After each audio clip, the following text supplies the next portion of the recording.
और ये story actually में हम कह सकते हैं कि मैंने अपनी आँखों से ये पूरा स्टोरी देखा है। स्टार्टिंग फ्रॉम 1996 ये इशू शुरू हुआ था। और आप पैदा हो गए थे तब? नहीं, मैं पैदा नहीं हुई थी, बट ये मेरी बेस्ट फ्रेंड के नाना के टाइम से ये चीज़ शुरू होती आई है। अच्छा। और ये चीज़ आज भी उसको हॉन्ट करती है। अच्छा। यस।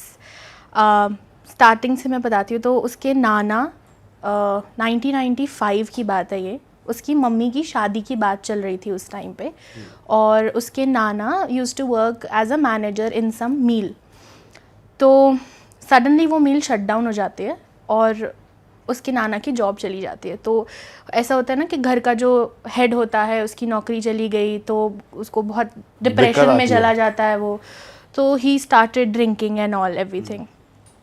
और हमारे एक पड़ोसी हुआ करते थे उस टाइम पे, और उनका हमारे घर में भी आना जाना था और उस लड़की के घर में भी आना जाना था।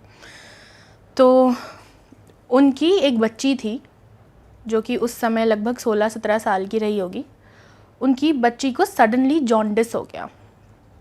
तो वो लोग ट्रीटमेंट करते थे इधर उधर, वो पहाड़ी थे। धीरे धीरे क्या होने लगा, ये जो मेरी बेस्ट फ्रेंड थी इसके नाना को भी सेम सिम्टम्स दिखने लगे, जॉन्डिस वाले। तो इनिशियली उनके घर वालों ने आज सच ध्यान नहीं दिया, बिकॉज सब लोग ये सोचे थे कि बहुत ज़्यादा पीते हैं तो उस वजह से है ना प्रॉब्लम हो जाती हैं, मेडिकल कंडीशंस हो जाती हैं। तो जो उसके नाना थे उनके बिहेवियरल भी बहुत ज़्यादा चेंजेस होने लगे थे। उनकी तबीयत एकदम से ड्रॉप होती जा रही थी। और ये उनकी जॉब छूटने के 2 या 3 महीने के अंदर ये इंसिडेंट सारा हो गया था। धीरे धीरे पता चलता है कि उसके नाना को डबल जॉन्डिस हो गया। अच्छा। And double jaundice is actually very severe, क्योंकि उसमें आप ज़्यादा कुछ कर नहीं सकते हो। आप बस पेशेंट को वेंटिलेटर पे रख सकते हो, है ना, जब तक उसकी सांस चल रही है आप उसको सपोर्ट कर पाओगे। ऐसे हो रहा था। उसके नाना को एडमिट किया गया। तब तक सबके दिमाग में यही था कि वो ज़्यादा पीने लग गए हैं, उस वजह से इशू आ रहा है।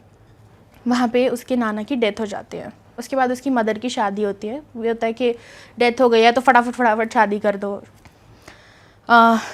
उसकी मदर भी थी और उसकी मासी भी थी, दोनों की एक साथ शादी हो गई और वो घर में खाली उसकी नानी बची। अब जो उसकी मम्मी थी वो बड़ी बेटी थी, मतलब, तो उनको ऐसा लगा कि मैं अपनी मम्मी को छोड़ के कैसे जाऊं, है ना, वो घर पे अकेली कैसे रहेंगी, अभी अभी नाना की डेथ हुई है। तो उसकी मदर शादी करके अपने ससुराल नहीं गई, वो यहीं रह गई। शादी कर? अच्छा। हाँ, शादी करके वो अपने ससुराल नहीं गई, वो यहीं रह गई। अब जो मासी चली गई शादी करके ससुराल, उनके साथ एज सच कोई इश्यूज नहीं आए हैं अब तक भी। लेकिन क्योंकि वो इस घर में रह गई तो ये ऑब्वियस हो गया कि अब आगे फिर वो भी और उनकी आगे जनरेशन भी वो ये चीज़ सफ़र करने वाली थी। धीरे धीरे चीज़ चलती रही। मेरी बेस्ट फ्रेंड का फिर बर्थ हुआ, वो बड़ी हुई, नॉर्मल सब। अब उन्हें कोई प्रॉब्लम? मीनवाइल उन्हें एज सच कोई प्रॉब्लम नहीं हुई। लेकिन वो जो पड़ोसी थी, जब उसके नाना की डेथ हुई उससे एक दिन पहले उनकी बेटी की डेथ हो गई जिसको जॉन्डिस हुआ था। ठीक एक दिन पहले, मतलब लगभग 24 घंटे भी पूरे नहीं हुए होंगे। तो दोनों घर में एक साथ मौतें हो गई। और उन लोगों का घर ऐसे था, बिल्कुल ऐसे जुड़ा हुआ। मतलब पहले के अगर आपने देखा होगा जो क्वार्टर्स होते हैं वो इतने जुड़े होते हैं कि बीच में खाली 9 इंच की दीवार होती है। अब यहाँ चिल्लाओगे आपको बगल वाले घर में आवाज़ सुनाई देगी, इतना क्लोज घर था। और ऐसे ही मेरा फिर आगे घर था। ये सब होता रहा, वो बच्ची बड़ी हुई मेरी फ्रेंड, और 2012 में दोबारा से ये सारे इश्यूज शुरू हुए उनके घर में। धीरे धीरे क्या होने लगा, जैसे ये इलेक्ट्रिक अप्लायंसेस होते हैं, उसके घर में कोई भी इलेक्ट्रिक अप्लायंस ठीक नहीं रहता था, खराब हो रहा है। और अभी ठीक कराया, 2 दिन बाद फिर खराब हो गया। पैसा उन लोग अर्न कर रही थी, उसकी नानी भी अर्न करती थी, दोनों टीचर थे, उसकी मम्मी भी टीचर थी। उन लोग अर्न करते थे, पैसा कहाँ आता था कहाँ जाता था पता नहीं चलता था।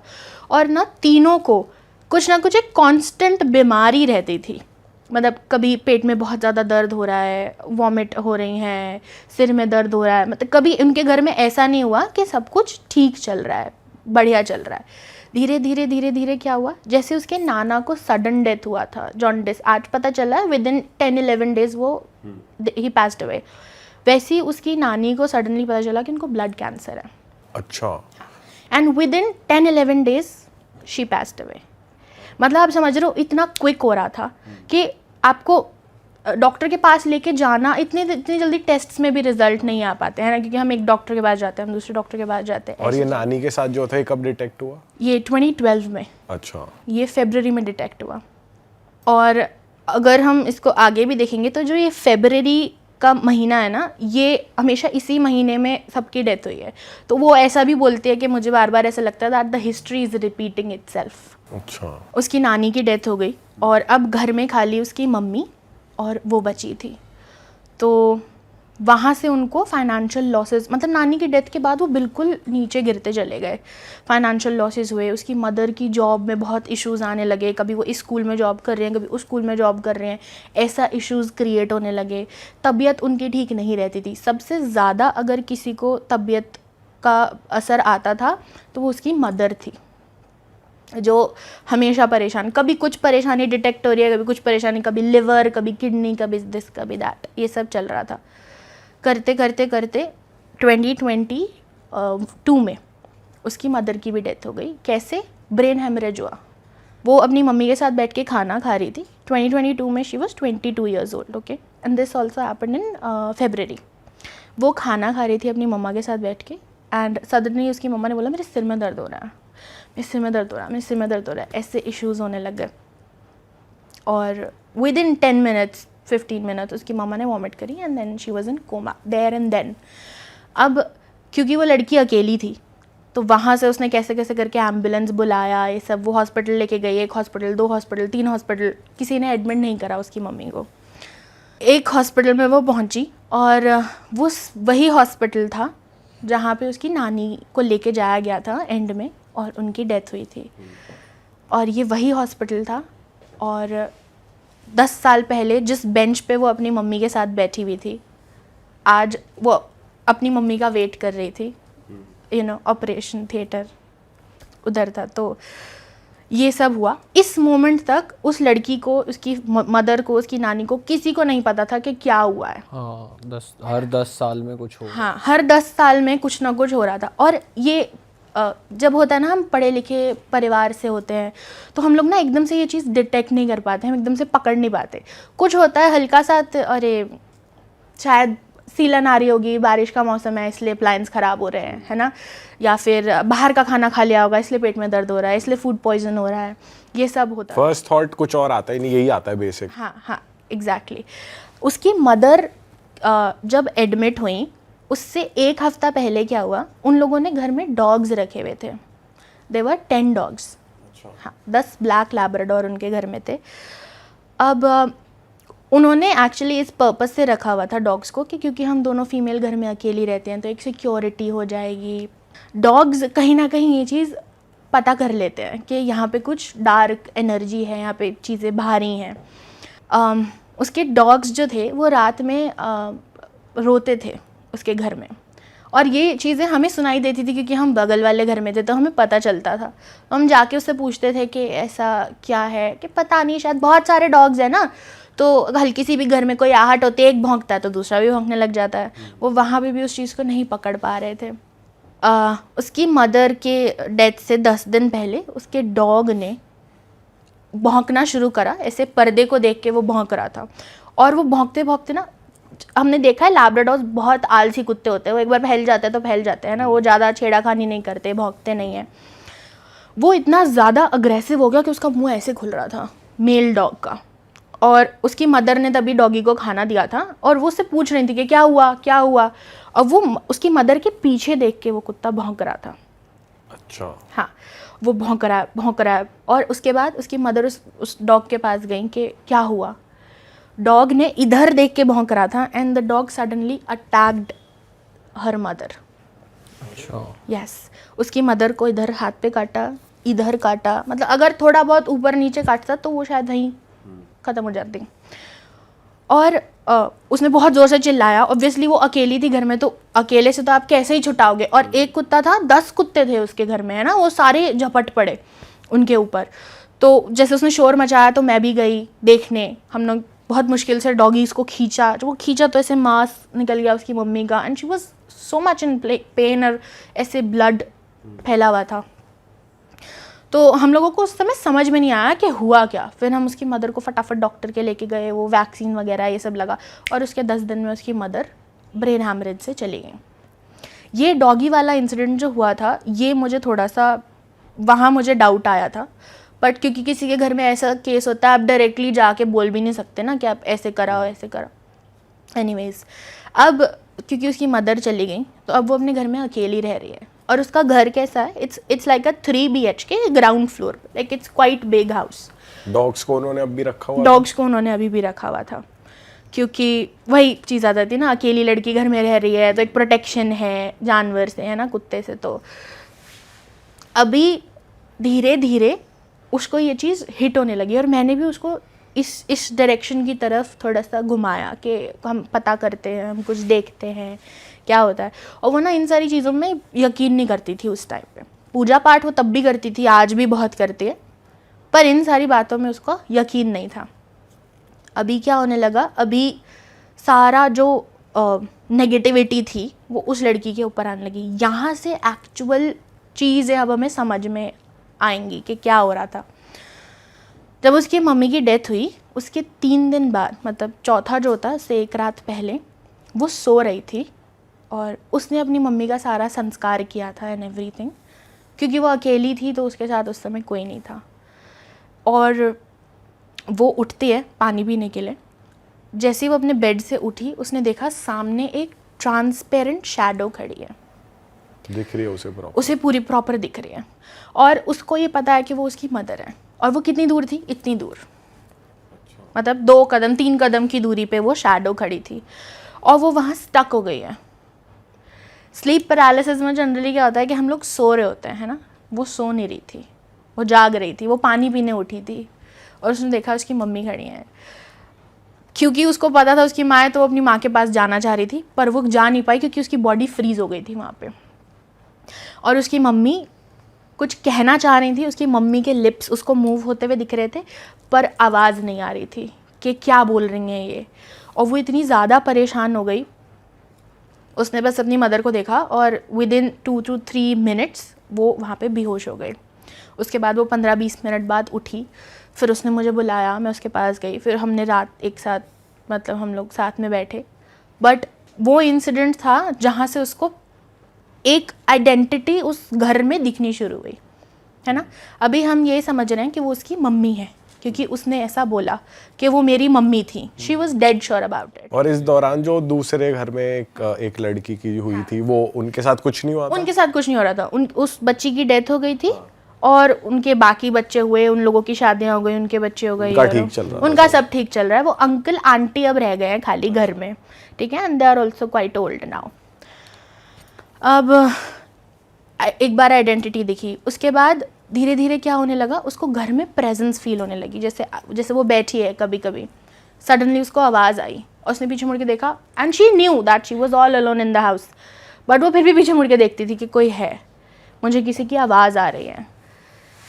धीरे धीरे उसको प्रेजेंस ये बढ़ती चली गई। अब हो क्या रहा था, मैंने एक बार उससे बात करी रिगार्डिंग दिस इंसिडेंट, जब उसको उसकी मदर दिखी। सो आई वॉज लाइक, जैसे हम बोलते हुए ना कि जब आपका कोई अपना चला जाता है इस दुनिया से, जब वो सोल बन जाती है, तो वो उसका फिर आपसे कोई रिलेशन नहीं रहता, राइट। तो उसको समझाया गया कि अगर उसकी मदर बोलते हैं कि आप चलो मेरे साथ चलो, तो आपको नहीं जाना, आपको बोलना नहीं कि मैं नहीं जा सकती, राइट। उसकी मदर ये करती थी, उसको आके ऐसे बुलाती थी कि आओ चलो। हाँ, ये होने लगा था, अब उसको दिखने लगी थी। और अच्छा, मदर के फॉर्म में ही दिख रही है उसको मदर के फॉर्म में दिख रही थी वो। अब यहाँ से क्या हुआ, उसको फाइनेंशियल लॉसेस आने शुरू हो गए। लड़की को 22 साल की वो थी वैसे भी, है ना। थोड़ा बहुत जो पैसा सेव करते हैं हम, है ना, इंडियन हाउस होल्ड में, आप किस लिए सेव कर रहे हो, बेटी के दहेज के लिए सेव कर रहे हो, राइट। तो वो उसने यूज़ करना शुरू करा। अभी उसको दिमाग में ये था कि अगर मैं डॉग्स को खाना नहीं दूंगी तो ये मुझे काट लेंगे, जैसे उन्होंने मम्मी को काटा था, राइट। तो वो बच्चों को खाना देती थी, बट ऐसी सिचुएशन आ गई थी कि वो उसके पास खाने के लिए पैसे नहीं थे, ठीक है। वो दिन में 1 बार मील अफोर्ड कर पाती थी अपने लिए, बट वो डॉग्स को दिन में 2 बार दूध ब्रेड टाइप से उसने कुछ दिया तो दिया, ऐसा। अभी ये अप्लायंसेस वाला इशू तो उसके घर में हमेशा से ही रहा था। और जैसे उसकी मॉम की दिखने लग गई थी आत्मा, तो डॉग्स भी रिएक्ट करते थे? डॉग्स रिएक्ट करते थे, हाँ, डॉग्स रिएक्ट करते थे। बहुत बार ऐसा होता था कि कुत्ता भौंक रहा है कहीं देख के, बट उस समय उसे कुछ नहीं दिख रहा, लेकिन जैसे उसे अपनी मदर दिख रही है तो बाकी डॉग्स को भी दिख रही है। मतलब डॉग्स फील कर पा रहे थे बहुत अच्छे से प्रेजेंट। और वो अब जब मॉम को देख रही है तो अब वो फ्रीज नहीं हो रही? अब वो फ्रीज नहीं हो रही, अब उसे दिख रही है ऐसे जाती हुई, है ना। जैसे ऑर्ब, अगर आपने देखा है, हम बाहर की कंट्रीज में ये ऑर्ब बहुत ज़्यादा फेमस है ना। वो ऐसे छोटा सा बॉल होता है, स्फेयर होता है सोल का, और वो ऐसे जा रहा है ना, बट वो आपको दिख रहा है, एक ट्रांसपेरेंट बॉल आपको दिख रही है। यहाँ उसको अपनी मम्मी की फिगर दिख रही थी पूरी, कि वो ऐसे पर्दे के पीछे से गई हैं। अब now she is getting cool with it कि हाँ ठीक है, मेरी मम्मी है ना, मेरी मम्मी है। बट मुझे, और जब मैंने अपने घर पे ये बात बताई तो हम लोगों को डर लग रहा था इस चीज़ को लेके, because this was not normal, है ना। तो ये सब इश्यूज आने लगे। There came a point in her life कि उसके घर की बिजली कट गई। She had no money after that, उसके घर की बिजली कट गई, और मतलब वो मुझे दुख हो रहा है बताते हुए, बट वो बहुत ज़्यादा परेशान हो गई थी। अब इस सब में उसने शुरू करा ट्यूशन्स पढ़ाने। शी वाज लाइक कि कुछ पैसे कमाने हैं तो मैं ट्यूशन्स पढ़ाती हूँ। ट्यूशन्स पढ़ाने वो सुबह जाती थी, मॉन्टेसरी के बच्चों से लेके वो 10th 12th तक के बच्चों को ट्यूशन्स पढ़ा रही है, रात को 10 बजे घर आ रही है। ये नॉर्मल सिनारियो चलता था। एक दिन वो 10 बजे वापस घर आती है और उसने अपने डॉग्स का खाना रखा, दरवाज़ा खोला। कौन सा दरवाज़ा खोला? जिसमें उसके नानू की डेथ हुई थी, जिसमें उसकी नानी की डेथ हुई थी, जिसमें उसकी मम्मी की डेथ हुई थी। ये तीनों डेथ्स एक ही रूम में हुई हैं, उसी बेड पे हुई हैं, ठीक है। वो बेड चेंज नहीं हुआ कभी, वो रूम चेंज नहीं हुआ कभी, उन्होंने रेनोवेट नहीं कराया, वो वैसे ही घर में क्वार्टर, छोटा सा क्वार्टर उसमें रह रहे थे। उसने दरवाज़ा खोला, उस कमरे के अंदर वो एक लैब्राडोर मम्मी और उसके 3 पपीज़ को बंद करके गई थी। अलग अलग कुत्तों को बंद करती थी वो, ताकि आपस में वो भिड़े ना। उसने वो दरवाज़ा खोला और उसमें से डॉग कोई बाहर नहीं आया, तो she was a little scared. उस समय वो रोज़ अपने घर की लाइटें जला के जाती थी। जब उसने दरवाज़ा खोला, उस कमरे की लाइट नहीं जल रही थी, और वो जला के गई थी। वो रोज़ जला के जाती थी। उसने ऐसे 3 सीढ़ियाँ थी उस कमरे में, तो वो सीढ़ी उतरी और जैसे ही वो अंदर गई तो उसको एक बहुत स्मेल, बहुत तेज़ बदबू उसको उस रूम में फ़ील हुई। तो पहला इंस्टेंस उसके दिमाग में यही आया कि कोई चूहा मार दिया होगा, या शायद कोई बिल्ली मार दी होगी, है ना, रूम में घुस गई होगी। और जैसे जैसे आगे बढ़ रही है, एक एक कदम बढ़ा रही है, उसको वो स्मेल बढ़ती जा रही है, और लाइट नहीं है उस कमरे में तो उसे कुछ दिख भी नहीं पा रहा है। सडनली उसने देखा कि वो जो पपीज़ थे वो फटाफट ऐसे कमरे में से बाहर निकले, पूंछ दबा के। मतलब वो पिल्ले डरे हुए थे, वो पता चल रहा था कि वो डरे हुए हैं। 3-4 महीने के पपीज़ थे, वो ज़्यादा बड़े नहीं थे। वो बाहर निकले और उसने अपने फ़ोन का टॉर्च ऑन करने का कोशिश करा, उसका फ़ोन का टॉर्च नहीं ऑन हो रहा था। करते करते वो आगे बढ़ रही है, स्मेल बहुत तेज़ बढ़ती जा रही है कमरे में, और उसको ऐसे भारी, सांस लेने में भारी लग रहा है ना, एनर्जीज हैवी हो गई है वहाँ पे। जा रही है, उसका पैर टकराया किसी चीज़ से, और वो चीज़ क्या थी, कुछ उसे सॉफ्ट ऐसे मांस का टुकड़ा या कुछ ऐसा उसे फील हुआ कि कुछ गिलगिला सा है ये। उसने टॉर्च जलाई और उसने क्या देखा, उसके डॉग की सफ़ेद हड्डी पड़ी थी वहाँ पे। हड्डी? यस। मतलब उनकी जो 2 पपीज थे उसकी मम्मी की। अरे। And she was a full grown Labrador. मतलब पूरा बॉडी सूख गई, हड्डी पड़ी थी। वो टॉर्च जला के जब उसने आगे देखा तो उसका ऐसे फटा हुआ था कुत्ता। यस। और उसको रिब केज दिख रहा था, ऐसे रिब केज था, और यहाँ पे उसका मुंह था, और एक पैर की हड्डी उसके पैर में लगी थी, और उसमें थोड़ा सा मांस लगा हुआ था, नीचे का पैर लगा हुआ था, ऐसा कंडीशन था। और उसने थोड़ा और ऐसे टॉर्च आगे डाल के देखा तो उसके जो इंटरनल ऑर्गन्स थे वो कुछ नहीं थे, वो खाली कंकाल था, जैसे हम नाट जियो पे देखते हैं ना, नेशनल ज्योग्राफिक पे देखते हैं, शेर ने खा लिया हो जैसे। ऑर्गन्स कैसे निकल, मतलब वहाँ पड़े हुए थे या फिर गायब ही थे? वो थे ही नहीं, ऑर्गन्स थे ही नहीं, वो सिर्फ और सिर्फ ऐसे रिब केज था, मुंह था, और उसकी हड्डी रखी हुई थी। और ये ऐसा सीन था जो ऑब्वियसली उसके पपी तो नहीं करेंगे, है ना, वो इतने छोटे छोटे पिल्ले होते सही हैं, बात है। वो कैसे अपनी मम्मी को मार देंगे। मार भी देते तो इतना भयानक नहीं होता कि उसके ऐसे स्किन ऐसे उखड़ी पड़ी है और ऐसे रिबकेज पड़ा है और अंदर कुछ भी नहीं है उसके, खाली। उसके बाद क्या होता? वो उसने देखा सिनारियो, वो बहुत ज़ोर से चिल्लाई और एंड शी फेंटेड। ओके। वो 15-20 मिनट शायद वहाँ बेहोश रही। हम लोगों को उस समय आवाज़ नहीं आई थी, बट वो उसी कमरे में बेहोश रही। लाइट नहीं थी, the dog was there and she was also lying there.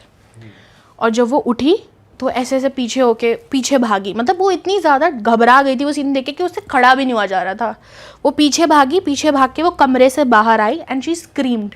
तब हम लोग वहाँ गए, हमने देखा, और वो सीन देख के हमारी सबकी भी हालत ख़राब हो गई, बिकॉज वो अगर डॉग को पॉइजन भी उसने खाया होता है ना, या उसने कुछ ऐसा गलत खा लिया या उसको कुछ और दिक्कत हो गई, तो वो नॉर्मल जैसे कुत्ता मरता है वैसे मरता है ना, उसके चीथड़े नहीं उड़े होते बॉडी के, है ना, वो चीथड़े उड़े हुए थे उसके शरीर के। और उसके बाद वो बाहर आती है रूम के, एक वेट थे, मैंने उनको कॉल किया कि ऐसा ऐसा हो गया, क्योंकि उस लड़की की तो बिल्कुल भी हिम्मत नहीं थी कि वो मतलब हम उसे उठाते कैसे, आप समझ रहे हो, हड्डियाँ बिखरी हुई हैं उसकी, हम कैसे उसको उठाते। नॉर्मल डॉग को तो आप चलो उठा सकते हो, राइट। तो मैंने उनको कॉल किया और उन्होंने बोला कि अभी आप रूम बंद कर दो, क्योंकि डॉग मरा है, बाकी डॉग्स में भी इन्फेक्शन हो सकता है और फिर अल्टीमेटली उस लड़की तक जा सकता है वो इन्फेक्शन, राइट। तो आप उस रूम को बंद कर दो। हमने वो रूम बंद किया। अगले दिन सुबह मैं उस लड़की को अपने घर लेके चली गई। वो रात उसने उस घर में नहीं बिताई। अगले दिन सुबह उन्होंने भैया लोग को भेजा, वो भैया आए, तीन भैया लोग आए थे। वो जैसे ही उन्होंने दरवाज़ा खोला, उनमें से एक भैया इतना ज़्यादा घबरा गए दैट ही वॉमिटेड उधर ही। वो इतना भयानक सीन था कि रात में तो वो जितना डरावना लग रहा था, सुबह उससे भी ज़्यादा डरावना लग रहा था। वो कैसे कैसे करके उसको लेके गए। उन लोगों ने बहुत बार पूछा, बहुत समय तक तो हमें ऐसा लगता रहा कि कहीं इसी ने तो कुछ नहीं कर दिया है, आपकी फ्रेंड। हाँ, कि हो सकता है वो अपनी मदर को भी देख पा रही थी और वो बता रही थी मुझे कैसे डॉग्स भौंकते हैं, मुझे ऐसा फील होता है कि कोई गया है मुझे, और वो कोई नहीं बोलती थी, वो बोलती थी मम्मा गई हैं, वैसे बोलती थी। तो मुझे लगा कि थोड़ा शायद उसको साइकोलॉजिकली कोई इशू हो रहा, कहीं इसने तो नहीं कर दिया। बहुत दिन तक वो इस ट्रॉमा में रही, वो घर के बाहर नहीं निकली, वो उस रूम के बाहर वाले रूम में बैठी रहती थी and she used to cry a lot. उस दौरान उसको उसकी मदर नहीं दिखी। मेरी एक फ्रेंड था, उसकी मम्मा टैरो रीडर थी और वो ना ऐसे ऑरा क्लेंजिंग वगैरह कराती थी। उसके घर की वो जो हैवी हवा थी वो मैंने भी फील करी थी वहाँ पे।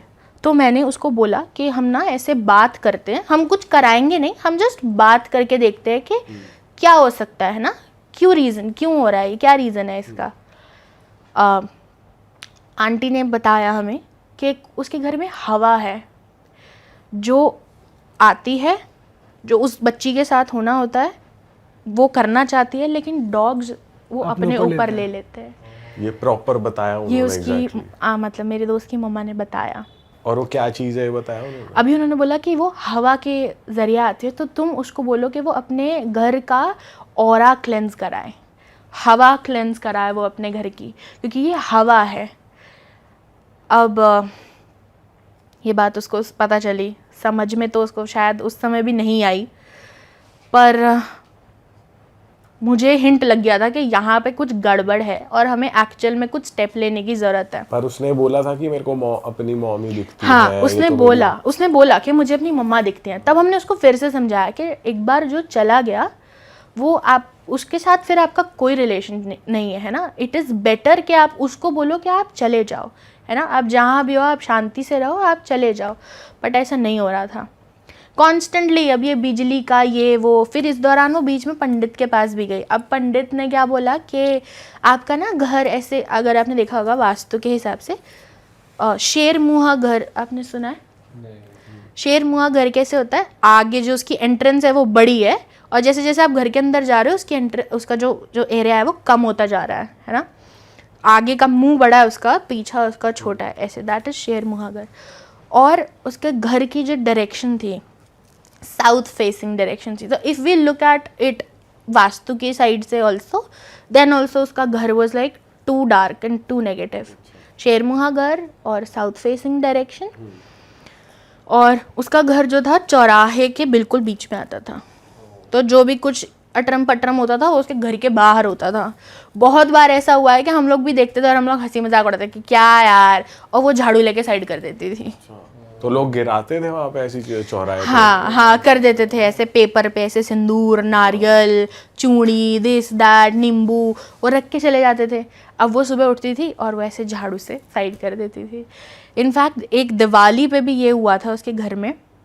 दिवाली वगैरह करके हम लोग साथ में तीनों चारों बच्चे आपस में आंगन में खेल रहे थे, अपने अपने घर चले गए। अगले दिन सुबह जब हमने देखा तो उसके घर पे एक बर्ड थी, कौवा या कुछ ऐसा था, उसकी खाल उखाड़ी हुई थी, उसके ऊपर खाल नहीं थी, एंड ब्लड लिपटी हुई वो उसके आंगन के बीचों बीच पड़ी थी।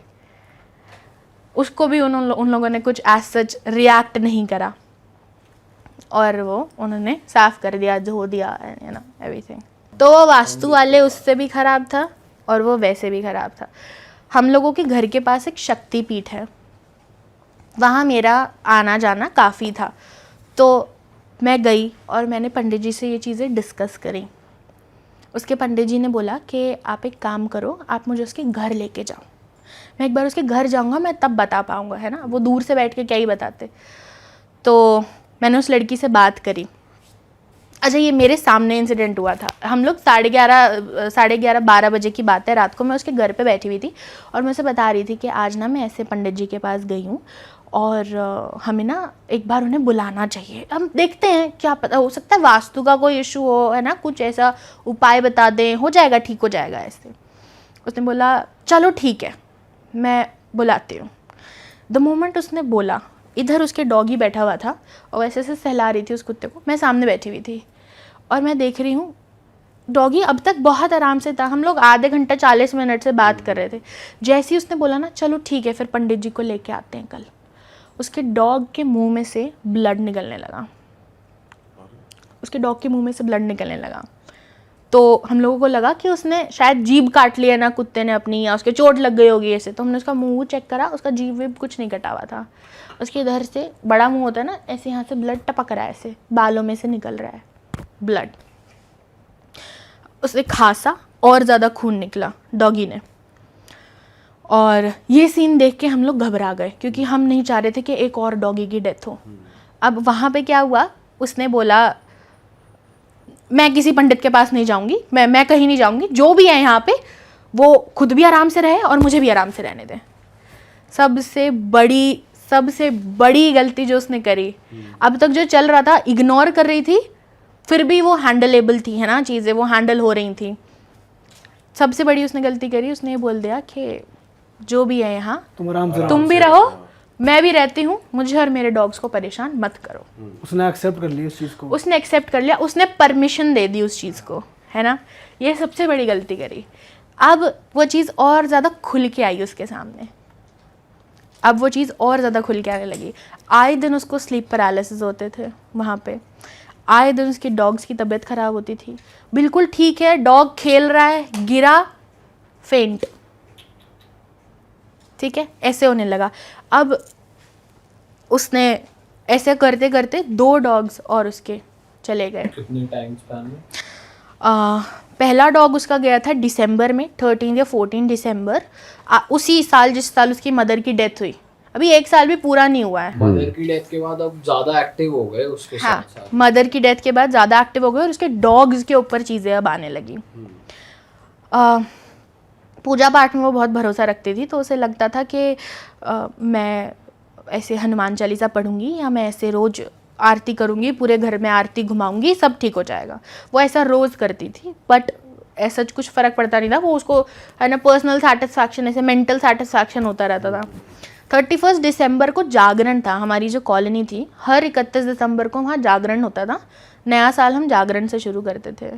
वो जागरण में गई है, वापस आई है, उसने प्रसाद खिलाया अपने सारे डॉगीज़ को। प्रसाद खिला के वो बैठी है और सडनली एक डॉग आता है उसके पास और उसकी गोद में बैठता है और उसके मुंह में से झाग निकलता है और वो मर जाता है। एक एक करके डॉग्स जा रहे हैं उसके। अब वो यहाँ बहुत ज़्यादा परेशान हो गई। आप समझ रहे हो, December 13 को उसका पहला डॉग गया, December 31 को उसका दूसरा डॉग चला गया, January 12 को उसका तीसरा डॉग चला गया।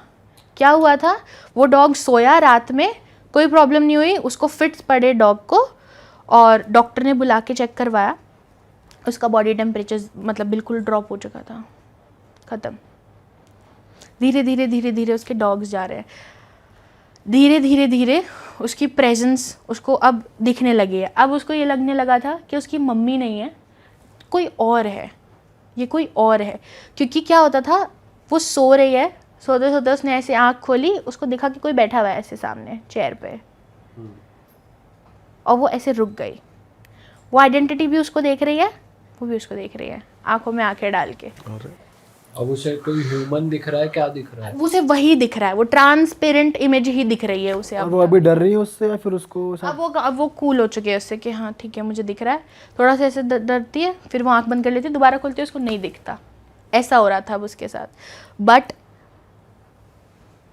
वो सीढ़ी चढ़ के जा रही है, उतर के आ रही है, उसको धक्का लगा, वो गिर गई। ऐसे वाले उसके साथ वो इंसिडेंट्स होने शुरू हो गए थे। ये सब होता रहा। उसके बाद पंडित जी से हमने दोबारा बात करी कि अब ऐसे ऐसे हो गया है। मैंने उनको बताया कि उसने ऐसे बोल दिया है कि अब तो जो भी हो तुम आराम से रहो, मुझे भी आराम से रहने दो। तो पंडित जी ने हमें बताया कि उसने सबसे बड़ी गलती करी है, क्योंकि अब तक तो फिर भी हमारे पास मौका था कि हम उसे बाहर चीज़ को खींच पाते। अब हम उस चीज़ को बाहर नहीं खींच पाएंगे, क्योंकि जो उस घर में रह रहा है, जिसका वो घर है, उसने उसको परमिशन दे दी रहने के लिए, है ना। ये सब हुआ। पंडित जी को कैसे कैसे करके हम उसको घर में उसके घर लेके गए। मैंने इस बार उसको नहीं बताया कि पंडित जी आ रहे हैं, क्योंकि मुझे पता था मैं फिर बताऊंगी, फिर कोई इंसिडेंट होगा, ये फिर घबरा जाएगी और फिर पंडित जी नहीं आ पाएंगे। मतलब वो जो भी था वहाँ पे एनर्जी, वो उसको किसी को आने नहीं देती थी घर में। उसके घर में कोई नहीं जाता था, पता है। आफ्टर हर मदर्स डेथ, पहले तो हम लोग खेलने भी चले जाते थे आंगन में ऐसा, आफ्टर हर मदर्स डेथ कोई उसके घर में नहीं जाता था, वो अकेली रहती थी। और इनफैक्ट ऐसा भी होता था, 5-5, 6-6 दिन हो गए हैं वो अपने घर से बाहर नहीं निकली है। वो क्या अपने घर में फेस कर रही है, वो कैसे रह रही है उस घर में, किसी को नहीं पता होता था। 5-5 दिन हो गए भी बंद हो गए थे। हाँ, बंद कर दिया उसने, क्योंकि वो डॉग्स के पास नहीं जा, मतलब डॉग्स को अकेला छोड़ के नहीं जा पा रही थी। जो वो पहला इंसिडेंट हुआ ना, वो इतना हॉन्टिंग था कि वो उसको लगा कि मैं डॉग्स को छोड़ के नहीं जाऊँगी, क्योंकि अब उसकी मदर के बाद उसके लिए बस वो डॉग्स ही बचे थे। लगेगा ही जब ऐसा होगा, क्योंकि बिल्कुल अननेचुरल चीज़ है। ऐसा हुआ है तो भाई हर कोई डरेगा ही, पहले क्यों ही जाएगा घर के बाहर की, पहले इसे संभालो। हाँ, एक के बाद वो जो डेथ्स हो रही थी उसके डॉग्स की। पंडित जी आए। पंडित जी ने, अब उसका घर कैसा था, आंगन था, आंगन का दरवाज़ा था, उसके अंदर आप जाओ तो वो घर ऐसे, वो शेरमुख का घर शुरू हो रहा था। हम लोगों ने दरवाजे की बेल ही बजाई थी। पंडित जी ने बोला कि मुझे फील तो हो रहा है यहाँ पे, तुम जो कह रही थी वो सही कह रही थी। उस लड़की से उनका कोई इंटरेक्शन हुआ नहीं है अभी तक। गेट खोला उसने, हम लोग अंदर गए, पंडित जी ने देखा, सारे घर में वो घूमे ऐसे, है ना। घूमने के बाद वो वहाँ आके बैठे और वो उन्होंने बोला कि मुझे वो कमरा दिखाओ जहाँ पे आपकी मदर की डेथ हुई थी। तो वो वहाँ लेके गए उसको। वो जैसे ही कमरे के अंदर घुसे, फिर से वही हुआ, लाइट चली गई उसके घर की। उसके घर की बिजली कट गई, पूरा बिजली। हम लोग देख रहे हैं हमारे घर की सबकी लाइट आ रही है, उस रूम की लाइट चली गई। तो पंडित जी उसके घर में घूम रहे हैं और वो उसको, उन्होंने बोला कि उस रूम में जाना है जहाँ पे तुम्हारी मदर की डेथ हुई है। वहाँ पे उसकी मदर की फ़ोटो भी उसने लगा रखी थी। उन्होंने उसकी फ़ोटो को देखा और उन्होंने ज़्यादा हमें वहाँ पे कुछ नहीं बताया, क्योंकि हम बच्चे थे, हम डर जाते। तो बोला हम ना एक पूजा करेंगे आपकी मम्मी के लिए, और ऐसे कोई घबराने वाली बात नहीं है, वो एक जनरल हमें करानी चाहिए, साल 1-2 साल में जो चला जाता है उनके नाम पे पूजा करानी चाहिए हमें। तो उसने बोला ठीक है आप पूजा कर दीजिए। ये काली माता का शक्तिपीठ था, उसके वो पंडित जी थे। तो उन्होंने बोला ठीक है, उन्होंने डेट दी कि इस डेट को मैं आऊँगा। तो उसने मुझे सामान वामान क्या लेना, उन्होंने बोला कुछ नहीं लाना तुम्हें, मैं अपने आप लेके आऊँगा। फिर देन द डे कम्स, उसके पंडित जी आते हैं। दिन में हो रही थी ये पूजा हो रही है, उसकी मदर की फ़ोटो रखी है सामने, उसकी मदर के लिए ही एक्चुअली वो पूजा हो रही थी। और पूजा के टाइम पे उस लड़की में वो उसकी मदर की आइडेंटिटी आती है शरीर में एंटर कर गई।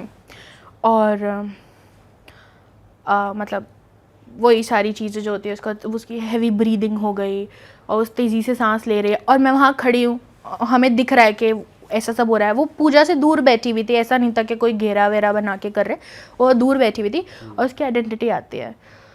और पंडित जी को पता था बिकॉज ही न्यू वो क्या कर रहे थे।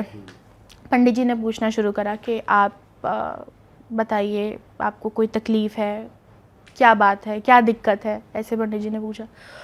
तो उसकी मदर ने बोला कि मैं अपनी बच्ची को अकेले छोड़ के नहीं जा सकती। उसकी मदर ने ये बोला वहाँ पर। तो पंडित जी ने बोला कि कोई बात नहीं, हम सब हैं, हम सब आपके बच्चे का ध्यान रखेंगे, आप परेशान मत होइए। अभी उसकी मदर को क्यों डर था, क्योंकि उस बच्ची के पापा भी नहीं थे, शी वॉज ऑल अलोन। उसके फादर ने सेकंड मैरिज कर ली थी। अच्छा। तो मैंने बताया ना, संस्कार भी उस बच्ची ने अपनी मम्मी का खुद किया था बिकॉज कोई था ही नहीं और उसका कोई सिबलिंग भी नहीं था। तो उसकी मम्मी ने बोला कि नहीं, मैं अपनी बच्ची को छोड़ के नहीं जा सकती। प्रॉपर ऐसे कॉन्वर्सेशन हो रही है वो बैठ के, और पंडित जी बोल रहे हैं कि आप हमें बताइए कि कोई और भी तकलीफ़ है क्या इस घर में, कोई और दिक्कत है, आप किस चीज़ से अपनी बच्ची को प्रोटेक्ट कर रहे हो। तो वहाँ पे उसने बोला कि मैंने शुरुआत में बताया था कि पड़ोस में एक बच्ची थी 16 साल की जिसकी डेथ हो गई थी। तो उसकी मदर ने बताया कि वो जो 16 साल की बच्ची डेथ हुई थी वो मेरी बच्ची को पोजेस करना चाहती है, वो खतरा है मेरी बच्ची के लिए, इसीलिए मैं अब भी जा नहीं पाई हूँ और मैं अपनी बच्ची को प्रोटेक्ट करती हूँ। मैं रहती हूँ इस घर में उस आइडेंटिटी के साथ। और जब वो लड़की गिरती थी, है ना, उसको चोट लगती थी, डॉग्स के साथ दिक्कत आती थी, तो उसकी मदर वाज कहीं ना कहीं प्रोटेक्टिंग दैट गर्ल। तो 3 भाई थे भाई। अब एक की उम्र है अराउंड 26 साल, एक उससे बड़े हैं जो वो 3 साल बड़े हैं उससे, और एक बड़ा भाई, सबसे बड़ा भाई। और पेरेंट्स हैं उनके, ठीक ठाक ज़मीन है और वहाँ पे लोगों के पास ज़मीन बहुत है। मेरा एरिया वो फाजिल का एरिया के पास की बेल्ट है सारी। तो भाई अब हुआ क्या, उन्होंने ना उनके पहले ये जो ईंटें बनाने के भट्ठे नहीं होते हैं, है ना, ब्रिक फर्नेस होती है, वो फर्नेस लगी हुई थी। फैमिली बिजनेस है, हालांकि ज़मीन अच्छी है, एग्रीकल्चर इनकम भी आती है, बट तीनों भाइयों को एडजस्ट करने के लिए ना उन्होंने भट्ठा खोल दिया और भट्ठा घाटे में जा रहा है। तो ना वो घाटे में क्यों जा रहा है कि तीनों भाई ना थोड़ा शौकीन है भाई। तो वो सुबह लड़ाई होती है कि कौन जाएगा भट्ठे पे, पहले कौन जाएगा। वो कहता सारी रात बिठा लो वहाँ पे चाहे। और रात को बैठने का तो ये है ना कि रात को तो वैसे ही भाई वहाँ से वापस ही नहीं आता कोई, वो जगह ही ऐसी है। तो वहाँ बैठ जाते, कहते सो जाएंगे वहाँ, सुबह ये जाएगा, वो लड़ते हैं। तो भट्टा जा रहा था घाटे में। तो फादर ने क्या प्लान किया कि भाई घर ले देता हूँ इनको वहीं आसपास। अब फादर के पास इतना पैसा था कि वो घर बना भी दे नया। तो भाई वहाँ पे ना एग्जैक्ट जहाँ पे वो फर्नेस थी उसके पास एक घर था, उन्होंने ख़रीद लिया। मेरे ख्याल वो बोले बड़े सस्ते में ही हो गया सारा, और बड़े खुश भाई। और सबसे छोटे वाले को भाई वहाँ बोला कि वो कहना वो मतलब जिद्दबाजी करके ना, सबसे छोटा वाला कहना मैं रहूँगा वहाँ और मैं सुबह जाऊँगा, कहता मैं निकलूँगा ही नहीं भट्टे से, मैं सारा दिन भट्टे में ही रहूँगा। कहता फादर खुश हो गया, कहता ठीक है यार।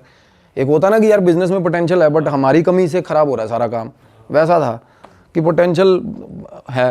तो वो रहने चला गया भाई वहाँ, वो रहने चला गया। काम शुरू हो गया भाई। अब काम शुरू हुआ तो काम ठीक ठाक खींच दिया उस लड़के ने। तो फाइनली क्या हुआ भाई, गांव वाला घर छोड़ के सारी फैमिली उस घर में आ गई, शिफ्ट हो गई, रेस्ट ऑफ द ब्रदर्स। और एक सबसे बड़े भाई की हो गई थी शादी हुई थी। अब क्या हुआ, उस घर में जब सारी फैमिली रहने आई ना भाई, तो दिक्कतें शुरू हो गई उनको। अब जब मैं गया था तो मतलब इंटरमीडिएट लेवल तक था काम, बीच में था काम चला, बड़ा भयंकर सिस्टम था उस घर का, बड़ा ही कैसा सा बना हुआ था थोड़ा बताओ। बिल्कुल जैसे यार आपने मैं वो घर के साथ रिजेंबल कर पाता हूँ बिल्कुल। परदेश मूवी देखी है आपने शाहरुख खान की? हाँ। उसमें महिमा चौधरी का घर होता ना भाई, हाँ, वैसा घर था यार। अच्छा। मेरे सपने में वो घर आया बाद में भाई बहुत बार। वो घर ऐसा था जैसे किसी ने बड़े शौक से बनाया हो, किसी लेडी ने भाई एक ईंट पे ना ऐसे पेंटिंग करी हुई है भाई, दीवारों पे ना वो फूल पत्तियां बनी हुई हैं, बाहर भी सारे एक एक मतलब पूरे शौक से बना हुआ। सुंदर था घर।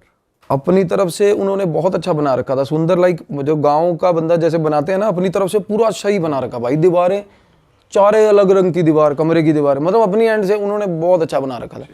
तो मैंने उसको बोला, मैं कहा ये घर तुम लोगों ने बनाया, क्योंकि देखने में ठीक ठाक लगते हो। मैं कहा इतना लाउड फैशन घर कैसे बनाया तुम लोगों ने? कहना नहीं ये पहले ही बना हुआ ऐसे ही।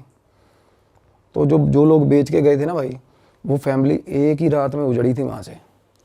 जैसे कुल तरह वाला सीन नहीं होता, एक ही रात में उजड़ी थी फैमिली वहाँ से। कोई सीन हो गया था वहाँ पे। जो कम्युनिटी थी ना, वो दूध वाले जो होते हैं, जो वो बहुत सारे पशु लेके ना वो ना कम्यूट करते हैं ज़्यादातर हमारे उन एरियाज़ में ना। 70-80 पशु हैं जिसके पास, वो सारे पशु एक ही लाइन में बांध लेगा, आगे अपना रेड़ा लगा लेगा, चलो भाई अगले गाँव में, वो निकल चलते हैं निकल। तो वो ऐसी फैमिली थी, वो निकल गई थी। पैसा उनके पास ठीक होता भाई, दूध का बिजनेस होता है। तो वो घर सस्ते में निपटा गए थे, बेच गए थे। तो भाई अंकल जी के पास बैठा मेरे सबसे पहले जाके, मैं कहा अंकल, तो अंकल बताने लगे बात। कहने बेटा हम आके रहने लगे ना, कहने सबसे छत वाला कमरा हमने ले लिया था, अंकल और आंटी ने, बाकी तीनों भाई नीचे। तो अंकल बोले कि मैं रात को ना, मेरी आदत है, कहते इस एरिया में कोई निकलता नहीं रात को, मेरी आदत बनी हुई है कि रात को एक बार गेट सारा बाहर वाला गेट, जो मेन बाहर है गेट दूर है, और जो छत से दिखता है सामने वाला गेट, वो गेट ना मैं बंद करके आता हूँ रोज़ रात को। ठीक है। कहते एक रात ना, कहते 11:45 बजे का टाइम था, और वहाँ 11:45 सच में बहुत हो जाता है भाई। हमारे यहाँ तो मेट्रोपॉलिटन सिटी में नहीं होता ना इतना, वहाँ 11:45 भाई बिल्कुल अंधेरा। वो अंकल बोले मैं 11:45 नीचे उतरा हूँ, पहले आवाज़ें लगाई लड़कों को, गालियाँ दी, कोई नहीं निकला कि गेट बंद कराओ। फिर गालियाँ दे के बुजुर्ग आदमी खुद नीचे उतरा, गेट बंद करने गया। जैसे ही गेट बंद करने गया भाई बाहर, अब बाहर टिब्बे हैं मिट्टी के सारे, सारा एरिया, मतलब दूर दूर तक कोई दिखता नहीं है। अब अंकल बोले मैं गेट बंद करके ना वापिस आ रहा था, मेरे को पीछे से आवाज़ आई रात को 11:45 बजे। तो अंकल बोले कि मैनू तो, पंजाबी में बोले, कहते मैनू तो पता ही है कि ओपरी चीज़ होनी है साली, कोई मतलब गलत चीज़ होगी। मैंने कहना पीछे नहीं देखा। अब अंकल बोले मैं पीछे नहीं देखा, मैं बस मेरी स्पीड बढ़ गई, मैं अंदर आ गया घर पे। वो समझ गए कुछ है, पीछे नहीं देखा उन्होंने। फिर 2-3 बार और हुआ छी।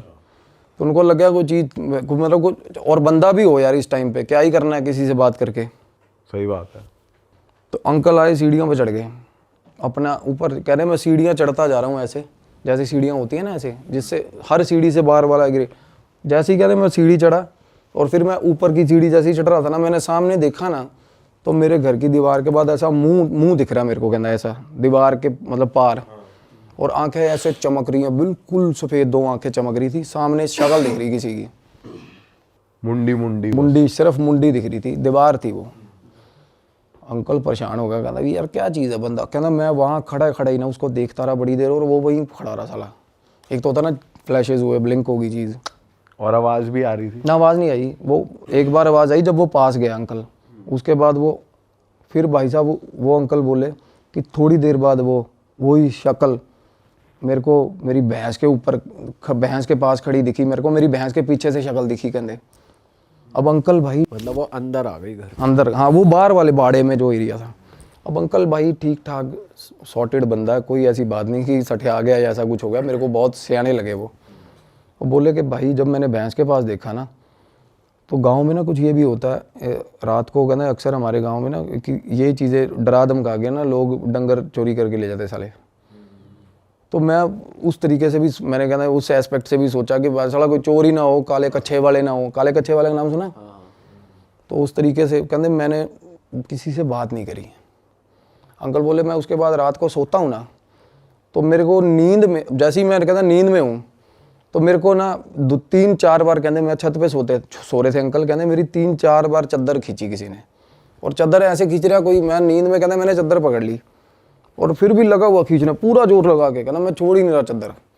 और वही सवाल नहीं पैदा होता, कहता कोई ऊपर है नहीं आसपास, कहता मेरा आँख खोलने का हौसला नहीं हो रहा था तब, और चादर लगातार खींच रहा भाई कोई चीज़। भाई एक ना एंटिटी होती है मिमिक बोलते हैं उसको इंग्लिश में, मिमिक सुना है कभी आपने? आपने भी बताया था शायद, जो पहले दूसरे पॉडकास्ट वगैरह करता है। हाँ, और ये मिमिक था, मस्खरा सा होता मस्खरा। ये ना मिमिक एंट्री होती है एक एंटिटी, वो भाई आवाज़ें लगाएगी अपने रिश्तेदारों की आवाज़ में, अपने ही बंदों की आवाज़ में। ये बहुत ज़्यादा नोटोरियस एंटिटी होती है, और ये रात को ना और बड़ी देर तक भाई साहब लगी रहती है। एक तो होता है ना भूत किसी आदमी को दिखता है ना, for the decimal of A second time में पता चल जाता है कि गलत चीज़ है और उसके बाद बंदा भाग जाता है या कुछ भी होता है। पर ये चीज़ें ना पीछा नहीं छोड़ती बंदे का साला। कोई बंदा भाग के आ गया, जिस जगह पे आके बैठेगा वहाँ भी छेड़ेगी उसको, वहाँ आगे भी। तो अंकल बोला कि मेरे को पता चल गया कि भाई दिक्कत है, कोई चद्दर खींच रही है। अब उसके बाद ना तीनों लड़के नीचे अपना अपना सोते हैं भाई। अब एक लड़का उसमें से जो सबसे छोटा है, जिम्मी भाई है, वो तो बोल रहे थे नाम ले देना, कोई मसला नहीं है। अब भाई वो सोया हुआ था, उसके कान में उंगलियां बजती हैं सोए हुए के। उसी दिन जिस दिन अंकल के नहीं, अगले दिन, थोड़े दिन बाद। अब ये चीज़ें ना जब आपस में फैमिली बात नहीं कर रही थी ना, कम्युनिकेशन गैप था ना, जब बात हुई तो पता चला थोड़ा मेरे साथ भी होता, मेरे साथ भी होता, सब हर किसी के साथ हो रहा है। कुछ अलग अलग चीजें हो रही हैं। हाँ, अब जिम्मी उसकी बात बता रहा हूँ, सबसे छोटे की उंगली कैसे बज रही है? कान में उंगली, जैसे टिकलिंग नहीं करते तब ऐसे उंगली बजी, ऐसे ऐसे। हम थप्पड़ नहीं मारते सोए सोए, कहता 5-6 बार ऐसा हुआ। उसके बाद क्या कहता, मेरे गाली निकली मुंह से। तो जैसी गाली निकली ना आगे से आवाज आई हंसने की। कहता भाई मेरी फट गई, हंसने की आवाज आई ना। कहता मैं भाग के बाहर कमरे से शूट, मतलब कमरे से भागा दूसरे भाई के कमरे में।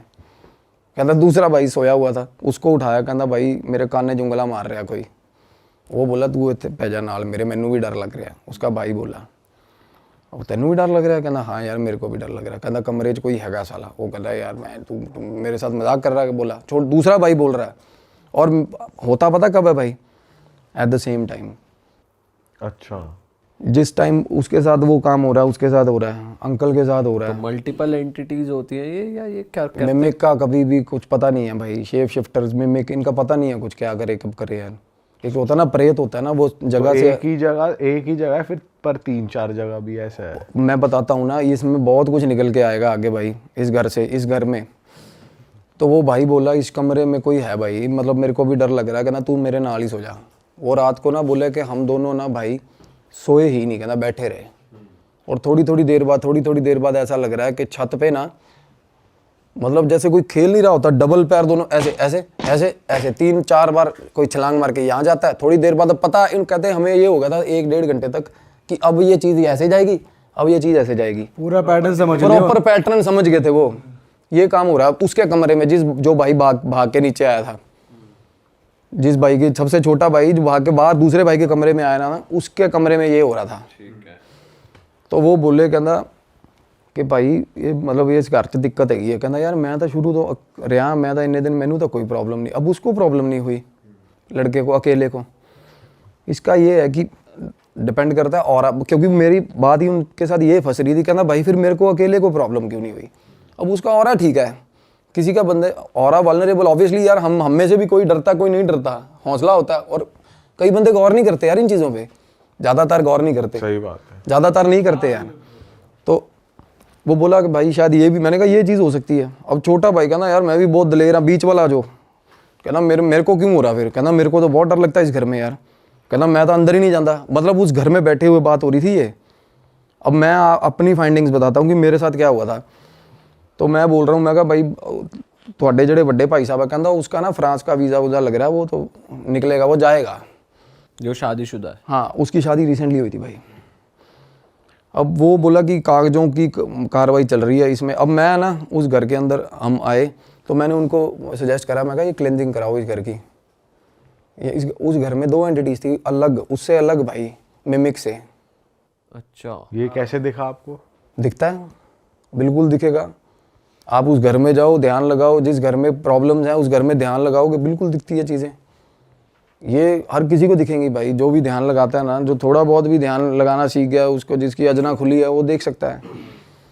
द एंटिटीज़ अगर वो बात करना चाहती है तो बात करेंगे, अदरवाइज अगर वो अकरेंसेस दिखाती है ना, जैसे एक्सीडेंट हुआ किसी चौक पे तो बार बार एक्सीडेंट ही होता रहेगा, स्टक हो जाती है एंटिटीज़, वो बार बार दिखाती हैं कि ये हुआ था मेरे साथ। वैसे या तो अकरेंस होती है या एंटिटीज़ आगे सीधा आपको रीच करती है कि भाई ये चीज़ है। और वो एंटिटीज़ थी भाई बहुत ही ज़्यादा वायलेंट काइंड ऑफ। एक लड़का और एक लड़की भाई, और बिल्कुल जवान।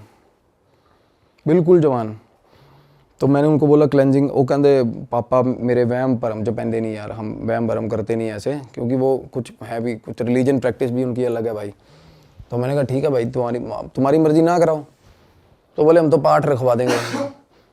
तो भाई मैं निकल गया, मैं चला गया। अब बाद में फ़ोन आता, कहते एक बार भाभी ने मिलना। अब वो जो भाभी जो फ्रांस जाने के लिए जिनकी फाइल लगी हुई थी, तो मैंने कहा बात करा दो। तो भाई उन्होंने कहती भैया आप आए चले गए, कहती मेरे मिल के जाओ। मैं कहा वापसी तो मेरा रूट नहीं हैगा। कहती मैनू इन्होंने तो आपको, अब मैं बताती हूँ कहती मेरे साथ क्या होता है। वो बोली कि मैं सो रही थी, मेरे को ऐसा लगा कि कोई कमरे में आया। कहती ये इसका जो हस्बैंड है ना वो ज़्यादातर चंडीगढ़, यही फाइल के चक्कर में चंडीगढ़, उन दिनों में वो चंडीगढ़ था। कहती कोई आया और मेरा सर ऐसे पकड़ा, झोली में रख लिया और सिर पे ऐसे हाथ फेरने लग गया भाई, ऐसे ऐसे प्रॉपर सहलाने लग गया भाई। वो एकदम से डर गई, डर के आँख खुली, कोई नहीं। उसके बाद वो बोली कि मैं फिर ऊपर सो रही हूँ। कहती पापा जो हैं सुबह 3 साढ़े 3 बजे उठ जाते हैं, वो चले जाते हैं। तो मैं अपनी सास के साथ सो रही थी। मेरे हस्बैंड ने बोला था कि तू उनके साथ सो जा, क्योंकि भाई हस्बैंड को होगा कोई दिमाग में शक या कुछ भी होगा व्हाट्सोएवर। तो कह रही सास के साथ मैं सोई हुई थी। जैसे सास के साथ, अब सास और वो सो रही है सुबह 3 बजे। अब ब्रह्म मुहूर्त टाइम होता है सुबह 4 बजे का। 3 बजे मैं बताता हूँ, हमेशा 3 बजे बहुत ज़्यादा डेंजरस होती हैं ये चीज़ें, पीक लिमिट तक होती है, पीक लिमिट तक। अब पता है कि हस्बैंड उठ के चला गया, ठीक है। वो साइड वाली खाट पे बहू सो रही थी, वो उठ के बेड पे आ गई सास के साथ।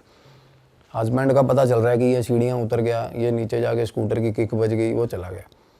थोड़ी देर बाद भाई सास बाहर निकली, वॉशरूम बाहर है ऊपर वाली छत पे, बाहर निकली ना, कुर्ता पजामा था ना जो हस्बैंड का, बिल्कुल अकेला कुर्ता पजामा चल रहा है भाई, उसको दिखा बाहर, अब अकेले कपड़े हवा में है, मतलब बॉडी नहीं है, कपड़े चल बॉडी रहे नहीं है, बॉडी नहीं इमेजिन हो का रही। सीन याद आ गया जो गायब पिक्चर में होता है, देखिए आपने गायब नहीं। movie? यही होता है, उसमें कपड़े वॉक कर रहे होते हैं, वो शरीर नहीं दिखता उसमें। और दूध लेने जा रही होती है वो उसका हाँ, बाइक चलती है, बाइक अपने आप चलती है, बंदा नहीं तुषार दिखता। कपूर की मूवी है एक। इसमें एक अच्छा तुषार, हाँ बहुत पुरानी मूवी है, हाँ, बहुत पुरानी। जिसमें वो ऐनक वाला गोंचू सा दिखाया इसमें। तो ये ना एक जो बीच वाला भाई था ना, उसने एक एनकाउंटर मेरे को ऐसा बताया जो मुझे बड़ा रियलिस्टिक लगा, क्योंकि एंटिटीज के साथ आमना सामना होता है ना जब, ये ना बिल्कुल साफ होती है ये चीज़, उनकी आंखें नाक बहुत पास से जब देखोगे ना तो ये बिल्कुल प्लेन होती है ये चीज़, बिल्कुल प्लेन। कई बार नाक ऐसे उभरी हुई नहीं दिखता ही नहीं, इमेजिनेबल नहीं होती। कई बार बहुत ज़्यादा पास से कोई चीज़ आप देख लो ना तो बिल्कुल ऐसे साफ होता है प्लेन।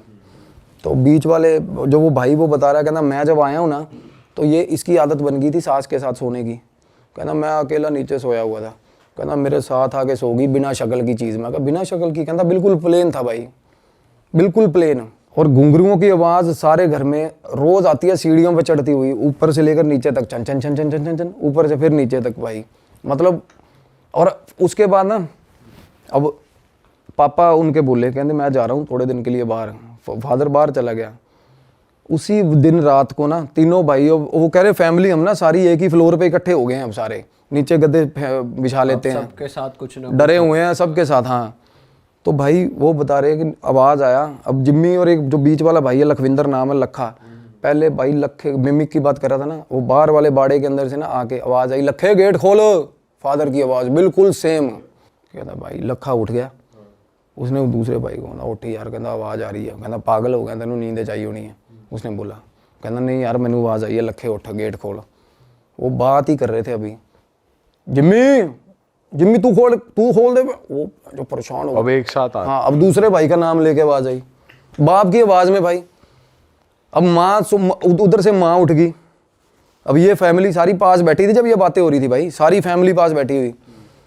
वो बोली, माँ बोली कि तेरे, वो कहता मम्मी डैडी आ गया। कहती तेरे डैडी का आना सवाल ही नहीं पैदा होता, डैडी तेरा 5 दिन बाद आएगा। कहते गेट ना खोले, भुल के भी गेट ना खोले। भाई उन्होंने गेट नहीं खोला। अगले दिन सुबह सुबह उन्होंने फ़ोन करा कि वो बाबा बुला लिया, कोई पीर था गांव में, गद्दी थी कोई। वो उसने क्या करा, वो ना बांध के चला गया घर। अब बंधन ना करवाना नहीं चाहिए भाई, अगर घर के अंदर एंटिटी हो ना, भूल के भी बंधन नहीं करवाना चाहिए। तो वो बाहर नहीं जा पाती, अंदर उद्दम मचा देती है भाई। वो एंटिटीज़ की आदत होती है, वो फेरा लेती है रात को सारी चीज़ का ना। पर यहाँ तो अंदर भी है बाहर भी है, जो कह रहा गेट खोल। बाहर से रात को आके कोई चीज़ आवाज़ें लगाती है सामने टिब्बों से। अंदर 2 लड़का लड़की है भाई घर के अंदर। लड़का लड़की किसी को वैसे तंग नहीं कर रहे, बस तंग नहीं, उनकी मूवमेंट दिखती है भाई। हाँ। और वो गोदी में सहला कौन रहा था, वो लड़के की एंटिटी कर रही वो लड़का लड़की की एंटिटी कर रही थी। अब भाई क्या हुआ, अब मेरे को ना तब उस टाइम में ना ये जरूर पता लड़का लड़की की एंटिटी है। मैं कहा भाई जवान मुंडा कुड़ी ने मैंने उनको बोला था, मैं कहा पता करो कौन है क्या है। जिनसे पहले घर था ना वो पता करवाया उन्होंने, वो बोले कि भाई ये रहते हैं भीलवाड़ा कोई जगह है। मैंने कहा भाई भीलवाड़ा रहते हैं तो पता करवाओ। कहते यार ये तो मतलब दूध का काम है इनका, तो ये तो चलते फिरते रहते हैं। मैंने कहा भाई पता करवाओ इनका, ये बता पाएंगे भाई क्या मसला है। क्योंकि आप नहीं, मैं जैसे बताता हूँ भाई, एड्रेस किए बिना नहीं निकाल सकते चीज़ को। जब आपको पता ही नहीं ना फोरग्राउंड क्या है उसका, नहीं निकाल सकते। वो बहुत डरा देगी आपको, क्योंकि आपको अब मुझे पता है यार फलानी चीज़ की एंटिटी है, मुझे ये भी पता होगा उसके डर क्या है, उसके साथ हुआ क्या है। हम कुछ भी इमोशनल एस्पेक्ट लेके छेड़ सकते हैं उसको, कुछ भी कर सकते हैं। तो मैं कहा ਜਦੋਂ तक वो नहीं पता लगता ना ਆਪਾਂ ਨੂੰ ਆਪਾਂ कुछ कर नहीं सकते। तो मीनवाइल ये भी चीज़ चल रही थी, उनके घर पे बाबा बंधन कर गया भाई। ठीक है। और जब बंधन करके गया ना तो रात को ना एकदम से ना वो बोले कि मम्मी और वो भाभी नीचे चीखती हुई नीचे आई हैं कि हमारे कमरे में कोई लड़का खड़ा है, ऊपर लड़का खड़ा कमरे में भाई, वही कपड़ों अब पूरा दिख रहा है। पूरा ऊपर लड़का दिखाना जैसे। एकदम से वो दोनों ऊपर से नीचे चीखती आई भाभी और मम्मी। और सुबह सुबह 3 बजे हुआ ये काम, और भाई दोनों साथ में सो रहे थे इकट्ठे। वो ऊपर उठा, कहना ऊपर जाके देख ना कोई हैगा। और वो उनको ये था शक कि इस तरीके से, कहना मम्मी ऊपर के मैं पहुंच गया। उसकी बहस हो रही है अपनी माँ के साथ। कहती चोर हो सकता है, तू ऊपर क्यों नहीं जा रहा देखने। कहता चोर हैगा तो सीधा ऊपर कैसे पहुंच गया, लैंड ऊपर हेलीकॉप्टर से आएगा चोर। ये चोर नहीं है, कहता आप भी नीचे सो जाओ, चोर नहीं है, वही है साला ऊपर। वो डरता हुआ ऊपर ना जाए भाई। वो बोला कि चलो फाइनली धक्का दे, माँ ने कहा नहीं देख के आ, कोई और ओपरा बंदा हो कुछ कर ले, है ना। तो कहना मैं बाहर निकला हूँ ना, तो मेरा बाथरूम के अंदर सामने वाला जो सीढ़ियों से उतर, मतलब जैसे बंदा कमरे से बाहर निकला सीढ़ियाँ नहीं चढ़ने लगता, कहना मेरे बाथरूम की लाइट जल रही थी। अब क्या हो रहा है, बाथरूम की लाइट जल रही है और रात को 3 बजे ऐसा लग रहा है कि बाथरूम के अंदर कपड़े धो रहा भाई। कपड़े कैसे ऐसे ऐसे नीचे मारते हैं ना कपड़े, ऐसे आवाजें आ रही है। हाँ, और गाना चल रहा है साथ में, गुनगुना रहा भाई, लड़की गुनगुना रही है प्रॉपर 3 बजे रात को, साथ में आवाज, और लाइट जल रही है। लाइट, और जैसे ही वो बाहर आया ना उसने हेलो ऐसे बोला, लाइट फ्लिकर होके बंद होगी, सीन एकदम शांत, खत्म, वापस से ब्लैक, बिल्कुल खत्म। 1 मिनट पहले ये चल रहा था कि प्रॉपर कोई लेडी अंदर कपड़े धो रही है और साथ में गाना गा रही है भाई। उस रात बोला हमारे घर में इतने सारे इंसिडेंट हुए, इतनी बार इंसिडेंट हुए ना, कहता भाई हम बिल्कुल बोंगे हो गए, सारी फैमिली ऐसे हो गई कि सुबह सुबह कहते 4 बजे नीचे आ गए, चाय बना लो कि बैठते हैं भाई। और सोने का तो और नाम, वो लड़का देखने ही गया वो कमरे में? नहीं वो ऊपर चढ़ा ही नहीं ना, वो वापस भाग के अंदर। अच्छा। हाँ, तो भाई क्या हुआ उसके बाद ना, जैसे वो बता रहे कि उस रात हम सारे आके सुबह सुबह जब तक गुरुद्वारे का स्पीकर नहीं बजा, हम सारी फैमिली आगे नीचे चाय बनाई बैठे रहे डर के। तो उससे अगले दिन एक क्या हुआ, वो बाबे ने ना जैसे एक जंग लगा हुआ कोई चीज़ लेके, तलवार या चाकू लेके आया, उसने ना कांटा हर मतलब दहलीज पे ना कांटा मार दिया। कहता ये कुछ हो जाए, ये दहलीज नहीं पार करनी है आपने। तो जैसे ही कांटा मारा, वो कह रहे हम वैसे भी अपने सिरहाने के नीचे कोई चाकू धर के सो रहा है, कोई क्या धर के, और ना उसके फादर जो थे उनके पास किरपान भी थी, किरपान डांगते थे वो। तो वो बोले मैंने किरपान उतार के वो भी सिरहाने रखी हुई थी अपने, और चाकू भी रखा हुआ था। और कहते रात को वो जो मिमिक की एंटिटी बता रहा था ना, वो बिल्कुल रात को आई, वो बाहर आवाज़ें आने लगी उसकी बाहर वाले आंगन में। और बाहर वाले आंगन में ना मेरे भाई जैसे फूस का वो बना हुआ था शेड, जिसमें वो भैंसें रखी हुई थी, शेड में लगी आग, बाहर वाले शेड में रात को आग लगी। अब आग लगी थोड़ी सी कंट्रोलेबल सिचुएशन वाली। अब वो आग थी कि क्या वो मतलब उसने ऐसा इस तरीके, क्योंकि वो भाई वो करा आग लगी थी, जो बाहर निकला है उस वक्त रात को, होता ना कि मैं बुझा देता हूँ जाके, वो बोल रहा था कहते कुछ करेगी, कुछ भी हो बाहर, चाहे साला वो पर्टिकुलर ये बोल के गया था कि बाहर आग ही लग जाए ना तो बाहर मत निकलना भाई तुम लोग, कि ये मेरा प्रॉपर्टी कुछ रेमेडी चल रही है, जब तक मैं कहूँ मेरे हिसाब से चलना। भाई वो निकल गया बाहर लड़का। तो वो बाबा ने दी गालियाँ उसको सुबह सुबह ना, कि तू वो बाल्टी उठाई पानी पुनी मार दिया, उतने में वो चीज़ें ना छिड़ती हैं ऐसे कि भाई ये भंग कर दी तेरा, मतलब जो भी उसने बना रखा था, कीलन कर रखा था, जो भी होता है। तो मेरे को वो बोला उस टाइम तक, जब कहते भाई एक बाबा ਜਿਹੜੇ बाबा जी को असी इलाज करवाया ना, तुसी वो बाबे ना गल कर लो। अब वो बाबा उनको फैमिली को बता के नहीं गया ये चीज़, क्योंकि वो बाबा ना इस तरह के, मतलब बाबे का रवैया ये था कि भाई ये सारे पागल है, सारी फैमिली नहीं मानेंगे, हाँ ये बात नहीं मानते। तो मैंने उनका नंबर लिया, वो फ़ोन करा, वो बाबा बिल्कुल देसी, वो पता नहीं वो हेलो ही नहीं बोलता था फ़ोन पे, वो कुछ और ही बोलता था।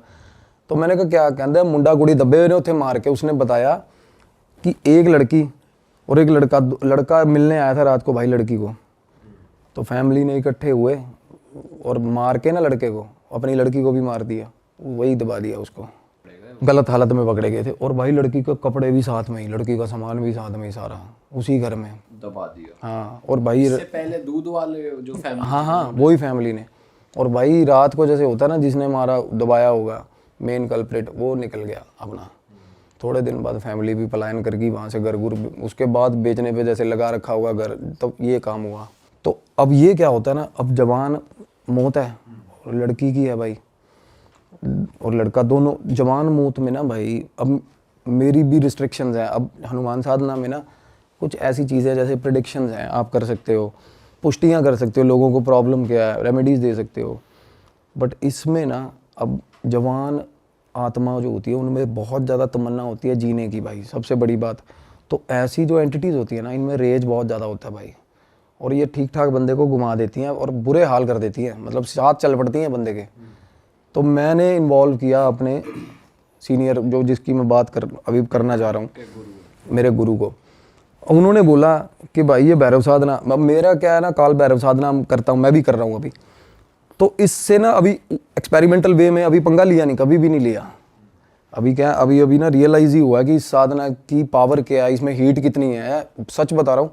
तो इसको आजमाने की तो बात ही नहीं है, अभी ऐसा सीन ही नहीं है। तो मैंने बोला गुरुजी ऐसे ऐसे करके भैरव साधना से, कहते जाएगी उसी से, तामसिक तरीके से ही जाएगी।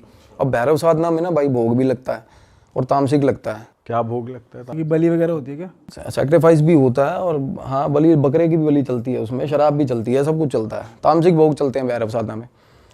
तो भाई बाबा जी ने बात करी हमसे, वो बोला कि ऐसे ऐसे करके, कि मैंने कीलन करा था, बंधन किया था, पता चला एक इनको बाहर की एंटिटी, अगले दिन कहता अंदर की पता चला, कहता ये सही तरह मेरे को इन्होंने गाइड ही नहीं करा, नहीं तो मैं उस हिसाब से करता। मेरे गुरु ने बाबा को गालियाँ दी भी, साले तू पागल है कि तू अंदर कीलन कर रहा है, कि मतलब एक एनर्जी को पहले टैकल किया जाए, बाहर वाली तो अपने आप जाएगी कहते।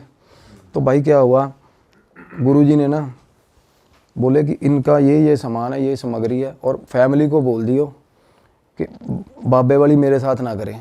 हाँ बाहर निकलना, कि कमरे से भी बाहर नहीं निकलेंगे, कमरे से भी बाहर नहीं निकलेंगे, कुछ भी होता रहे। कहते कमरे में एंटिटी भी आ गई ना, तब भी बाहर नहीं निकलना भाई डर के। तो भाई बात हुई जैसे शाम को ना 6:45-7 बजे के आसपास गुरुजी ने फ़ोन किया कि भाई मैं अभी क्रिया पे बैठूंगा, और अपने वहीं से। हाँ। तो होता क्या है, भैरव साधना है ना भाई, आप भाव लेकर किसी का भी कहीं भी बैठा हो बंदा, और पता है आपको काल भैरव जो है वो प्रेतों की ना मेरे भाई मतलब बंद जाती है उनको देख के। कोई भी डीएटी चलती है, पॉजिटिव डीएटी, उनके साथ काल भैरव चलते हैं। काल भैरव होते किस लिए, आप भैरव मंदिर देख लो यार, हर मंदिर के साथ, वैष्णो देवी माता जाओगे भैरव मंदिर है ना हर जगह। पता क्यों है, भैरव होता है पहरेदार भाई, और प्रेतों को पास भी नहीं आने देता, और हैं भी प्रेत इन्हीं के सारे। तो मैंने गुरुजी से पूछा, मैं कहा कहते देखता जा, ये भैरव का क्या होता है ना, कुछ सिग्निफिकेंट सब बंदे रिलेट कर पाएंगे। अब साधना चल रही थी ना, जब हमने भोग उन्होंने भी भोग करे, सारा कुछ करके अपना कमरे बंद रात को। भाई मेरी फ़ोन पे बात हो रही थी मीनवाइल जिम्मी के साथ, लड़के के साथ। वो बोला भाई गेट खड़कना शुरू हुआ है 7 बजे, और रात को 11:30 बजे गेट बंद हुआ है, खड़कना बंद हुआ भाई, दौड़ करके गेट भाई। और गुरुजी ने ना चीज़ें बोली यहाँ बैठे बैठे, कहते उनसे उसको लड़के को फ़ोन पे पूछ कि क्या मतलब उसको क्या लग रहा है अभी। उसको ना लड़का वो कहता मैं कमरे के अंदर अपने कमरे से गेट के नीचे लेट के देख रहा हूँ क्या था। कहता श्वान भी बोल सकते हैं, शॉन भी बोल सकते हैं, डॉग होता है ना जो भैरव बाबा का, भाई साहब मैसिव काला डॉग, जो कि मैंने भी नहीं इमेजिन किया। वो लड़के ने कहता साढ़े घरे कुत्ता आया, कहता पूरे कहता 9-9:30 बजे बाहरों अंदर आया। कहता पौड़ी सीढ़ियाँ चढ़ रहा था ना जब भाई, तो पता चल रहा था कि कोई चीज़ शेर के बराबर की चीज़ अंदर घर में घुसी है भाई। और उसके बाद भाई साहब चीखें पड़ी हैं घर के अंदर, वो लड़के की और वो लड़की की आवाज़ें आई हैं, प्रॉपर आवाज़ें आई हैं। हाँ इलाज चल रहा है, इलाज क्या खा जाता है ना, वो ग्रहण कर जाते हैं भाई। वो ले गए अपने साथ का दरवेश है ना जो भैरव बाबा का, वो ग्रहण खा जाता है। वो कहता प्रॉपर आवाज़ आई है जैसे खा लिया हो किसी ने, और सुबह तक कहना, रात की बात कर रहे थे पहले बाबा जी, हमें चुल हो रही थी, बाहर निकले, कहते सुबह तक हमारी हिम्मत नहीं हुई बाहर निकलने की, कि भाई कुत्ते की नज़र हम पे पड़ेगी ना, जिस हिसाब का पंजा है कुत्ते का। अब देखो उस बंदे को, अब वो फिजिकल वर्ड में तो नहीं आया ना डॉग वहाँ पे, अब उस लड़के को वो मतलब ये रियलाइजेशन हुआ कि सीढ़ियों में से डॉग चढ़ के ऊपर गया, और डॉग भी कोई आम डॉग, आप इमेजिन करोगे वो काल भैरव का जो उनकी सवारी है वो किस लेवल की, किस तरीके की होती होगी। तो वहाँ पे एक हवेली है और वो काफ़ी ज़्यादा पहुँचे हुए लोग थे। 16-17 लोगों का एक परिवार रहता था। उनका उन्होंने किस्सा मेरे साथ शेयर किया था। तो था क्या कि वहाँ पे एक वो फैमिली में ना जॉइंट फैमिली थी वो बेसिकली। तो उनके दादा-दादी, उनके 3 लड़के, उनकी बहुएँ और उनके बच्चे, इस तरीके से था। तो काफ़ी साल हो गए थे वो लोग वहीं पे रहते थे। अब हुआ क्या कि क्योंकि उनके बच्चों के भी बच्चे हो गए थे और गाँव में उतनी ज़्यादा एजुकेशन की फैसिलिटी नहीं थी। तो उन्होंने सोचा कि ठीक है, अब हम एक काम करते हैं, शहर शिफ्ट हो जाते हैं। शहर में जाके हमें थोड़ा अच्छा एजुकेशन का बच्चों के लिए स्कोप मिल जाएगा। तो इन्होंने क्या किया, अब इतनी बड़ी हवेली है तो उसको छोड़ भी नहीं सकते। तो इन्होंने सोचा कि हम एक काम करते हैं, शहर में शिफ्ट हो जाते हैं। साइड बाय साइड हवेली के लिए भी हम कुछ देख लेंगे कि हवेली की भी देख-रेख होती रहे या केयर टेकर रख लेंगे। तो ये लोग क्या करते हैं, मुंबई शिफ्ट हो जाते हैं। अब मुंबई तो शिफ्ट हो जाते हैं, अब इनके दिमाग में यही था कि हवेली का क्या करना है। तब जो दादा-दादी हैं वो बोलते हैं कि हवेली यूज़ में आती रहेगी तो हम एक काम करते हैं, हम जितने भी वहाँ के जो ज़मींदार वगैरह जितने भी लोग हैं उनको बोलते हैं कि आपका कोई भी फंक्शन होगा, शादी-ब्याह कुछ भी ऐसा बड़ा फंक्शन होगा, तो आप हमारी हवेली ले सकते हो, मतलब आप हमारी हवेली में करते रहना। तो इसके हिसाब से उनकी हवेली भी यूज़ होती रहेगी, ये सब चीज़ें ऐसी रही। तो इन्होंने ऐसी खबर वहाँ पे पहुँचा दी। तो वहाँ पे क्या हुआ, स्टार्ट होनी शुरू हो गई, जितने भी लोगों की शादी-ब्याह इस तरीके की चीज़ें होती थी, वहाँ पे उन्होंने करनी शुरू कर दी। अब देखते हैं कि कुछ टाइम बीतता है, 4-5 महीने बीतते हैं, लोग आए दिन कोई ना कोई, किसी की शादी हो रही है, कभी किसी के अलग-अलग सेलिब्रेशंस हो रहे हैं, बच्चों के सेलिब्रेशंस हो रहे हैं। अब उनके पास एक न्यूज़ पहुँचती है कि अभी जो रिसेंटली शादी हुई थी, वहाँ हवेली में जिसका फंक्शन था, जो मेन ऑर्गेनाइज़र था, सिलेंडर फटा था और वो जो मेन ऑर्गेनाइज़र था, वो ऑन द स्पॉट मर गया था। इनको ये न्यूज़ पता चली। तो इन्होंने क्या किया, वही उसको जो सहानुभूति वगैरह और थोड़ा बहुत अपनी तरफ से कंपनसेशन भी दे दिया था कि हमारी प्रॉपर्टी में ऐसा हुआ है, तो ऐसा-ऐसा करा।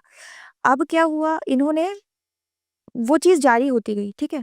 तो अब क्या हुआ, जैसे ही कुछ टाइम बीता, 1-2 महीने और बीते, अब वहाँ पे उन्होंने नोटिस किया कि जो भी मेन लोग होते थे, जिनका भी जो मेन ऑर्गेनाइज़ करवाते थे, उनके साथ हादसे होते थे, बाकी के लोगों को कुछ नहीं होता था।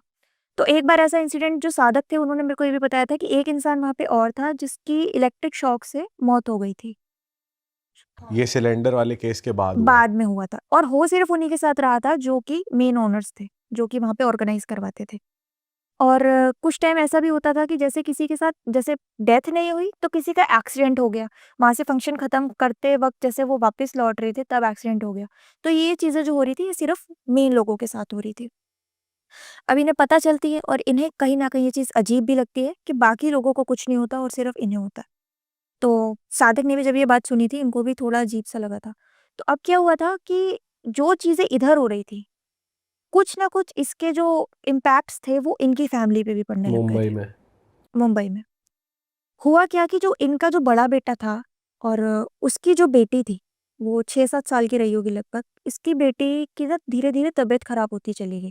तब इसकी बेटी, जो साधक बताए थे ना, उन्होंने मेरे को बाकायदा फ़ोटो दिखाए थे। तो वो लड़की के ना हाथ-पैरों पे ना वो इतना ज़ोर से काटती थी, उसके बाकायदा मेरे को उन्होंने फ़ोटो शेयर करे थे। अपने आप को बहुत ज़ोर-ज़ोर से उसने काटना शुरू कर दिया, उसकी पूरी बॉडी पे उसके काटने के निशान थे। अच्छा, वो खुद ही काटती। खुद ही काटती थी और बहुत एग्रेसिव तरीके से काटती थी अपने आप को। तो शुरू में तो किसी को समझ नहीं आता था, शुरू में ये डॉक्टर्स को दिखाते थे।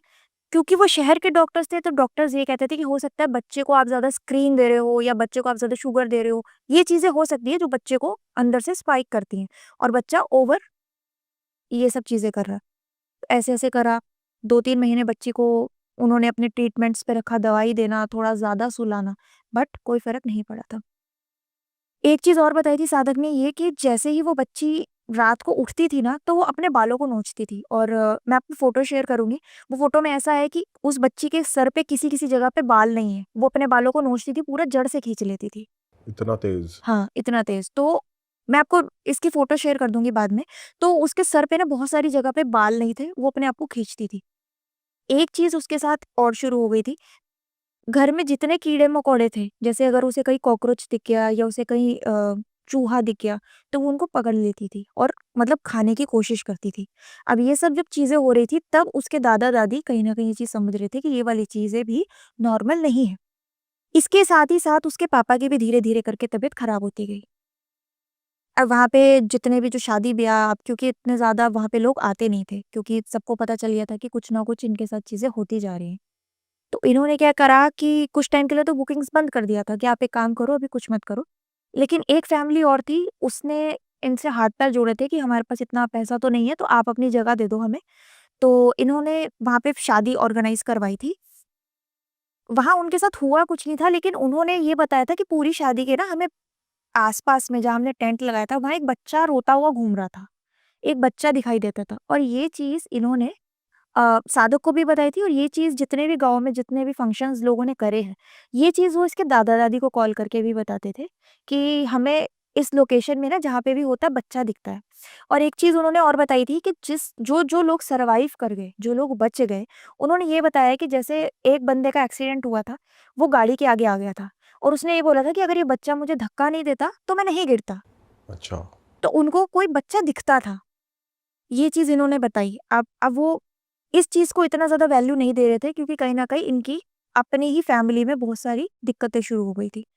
अब धीरे-धीरे करके इन्होंने देखा कि इनको ना फाइनेंशियली भी बहुत ज़्यादा दिक्कत शुरू हो गई क्योंकि कहीं न कहीं एक इनकम सोर्स जो इनका था हवेली वाला, वो इनका बंद हो गया था और शहर में इतनी ज़्यादा कमाई नहीं थी। एक लिमिटेड ही जो ये जॉब करते थे इनके बेटे-वेटे, एक लिमिटेड सैलरी थी।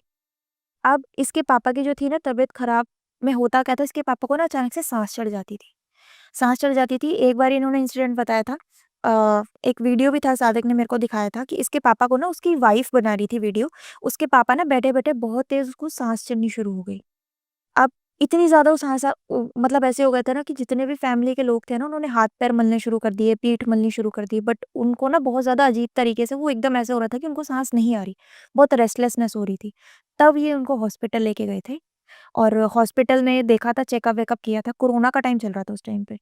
चेकअप किया था, इनको कोरोना बताया कि हो सकता है कोरोना है, टेस्ट वगैरह किए बट सब कुछ नॉर्मल था। और वहाँ जाके भी इनको कोशिश करी थी बचाने की, वेंटिलेटर पे रहे थे ये 2 दिन, लेकिन ये उसके बाद गुज़र गए थे, ये नहीं बचे थे। इनको कोई प्रॉब्लम नहीं थी, इनको शुरू-शुरू में ऐसा होता था कि इनको साँस चढ़ती-उतरती रहती थी, साँस बहुत दिक्कत होती थी इनको। लेकिन एक टाइम ऐसा आ गया था कि इनको साँस बहुत तेज़-तेज़ चढ़ने लग जाती थी। तो वहाँ से फिर इनको मतलब होता है ना शॉर्टनेस ऑफ ब्रेथ कि इनको साँस ही नहीं आती थी। तो साँस नहीं आएगी तो वो तो वैसे ही मर जाएगा, तो ऐसी-ऐसी चीज़ें हो जाती थी। थक-हार के फिर इन्होंने डॉक्टर को दिखाया था। डॉक्टर ने एडमिट करके 2 दिन इनको वेंटिलेटर पे भी रखा था, बट ये चल बसे थे। अच्छा, मीनवाइल हवेली में कुछ लोगों के साथ हो रहा था वहाँ पर? उनको बच्चा दिख रहा था दोबारा? जिनके साथ जिन्होंने फंक्शंस किए हैं, उनके साथ ये चीज़ें हुई थी।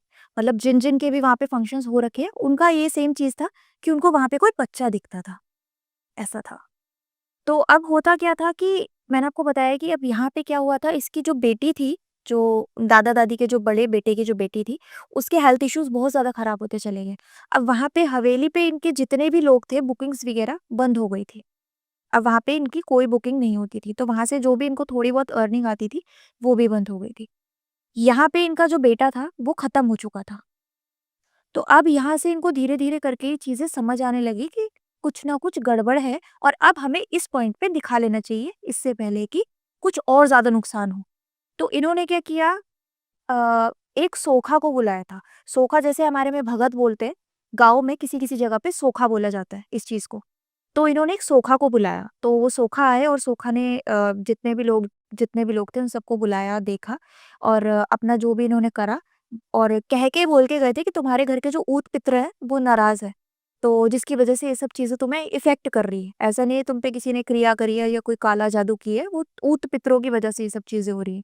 तो अमावस को पितरों का जो भी पिंडदान होता है वो करवाते हैं, अमावस की तिथि को ये इनके पितरों को पुजवाते हैं और बोलते हैं कि अब तुम्हें ये मैंने तुम्हारा जो सॉल्यूशन है ये कर दिया है, अब तुम्हें आराम मिलेगा लेकिन अपने पितरों का टाइम टू टाइम ये सब चीज़ें तुम करते रहना।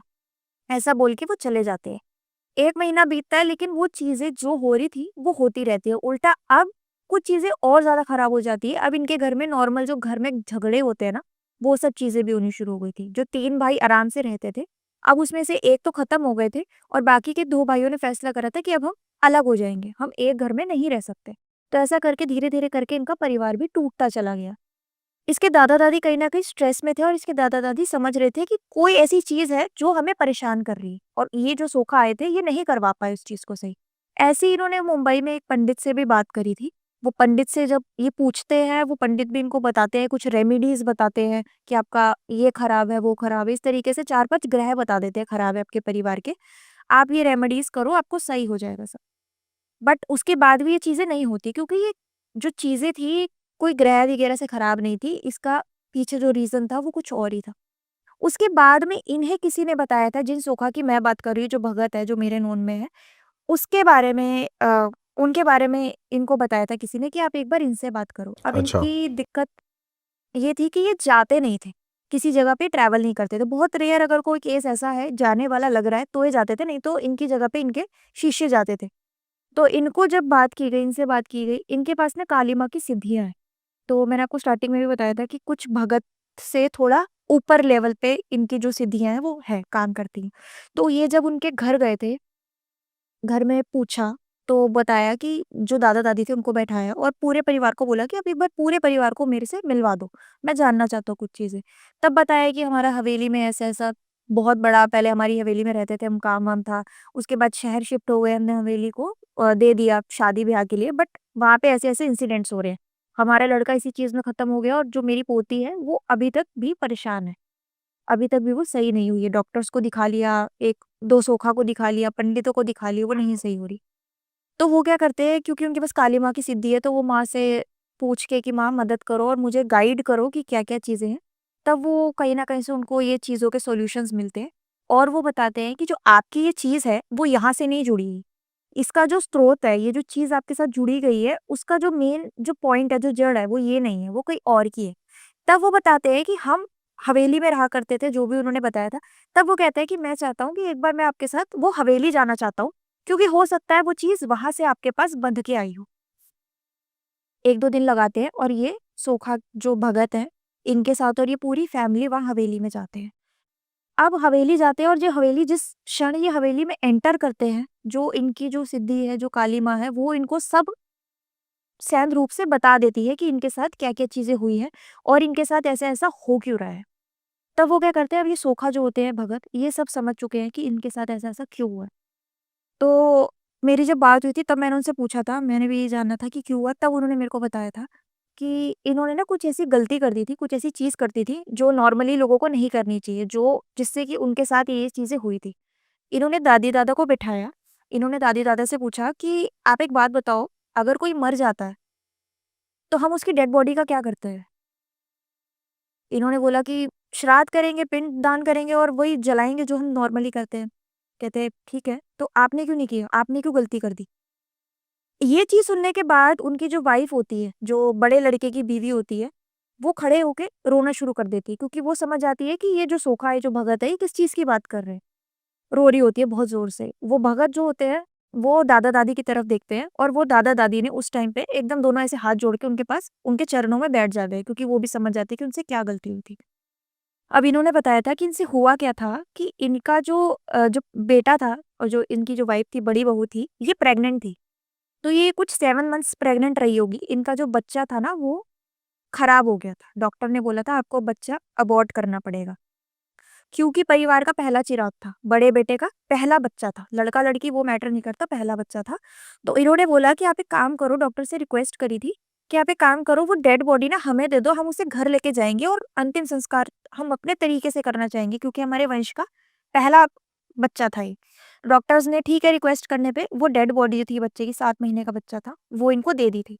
इन्होंने क्या किया था, बोल के तो आए थे बट इसका बच्चे का कुछ किया नहीं था। लाड-प्यार करके वही डेड बॉडी को करके हवेली के साइड में ही ना इनके छोटा-सा खेत था, खाली रहता था, वहाँ पे इन्होंने दफना दिया था, बिल्कुल हवेली के बगल में।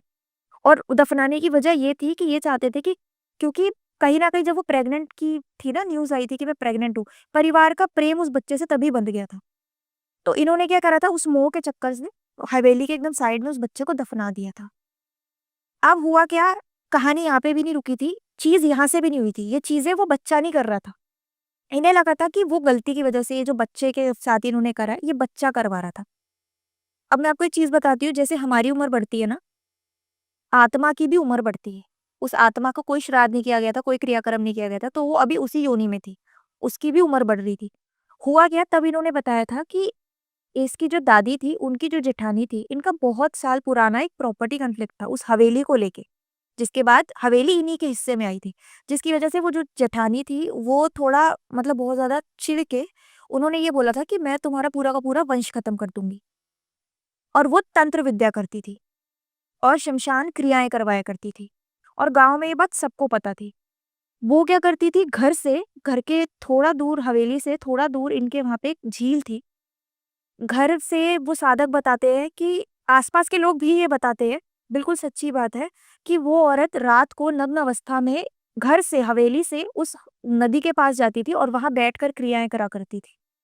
और ये चीज़ सबको पता थी उस गाँव में, जिसकी वजह से वो उससे बात नहीं करते थे। और वो औरत कहाँ रहती थी किसी को नहीं पता था, क्योंकि वो गाँव छोड़ चुकी थी।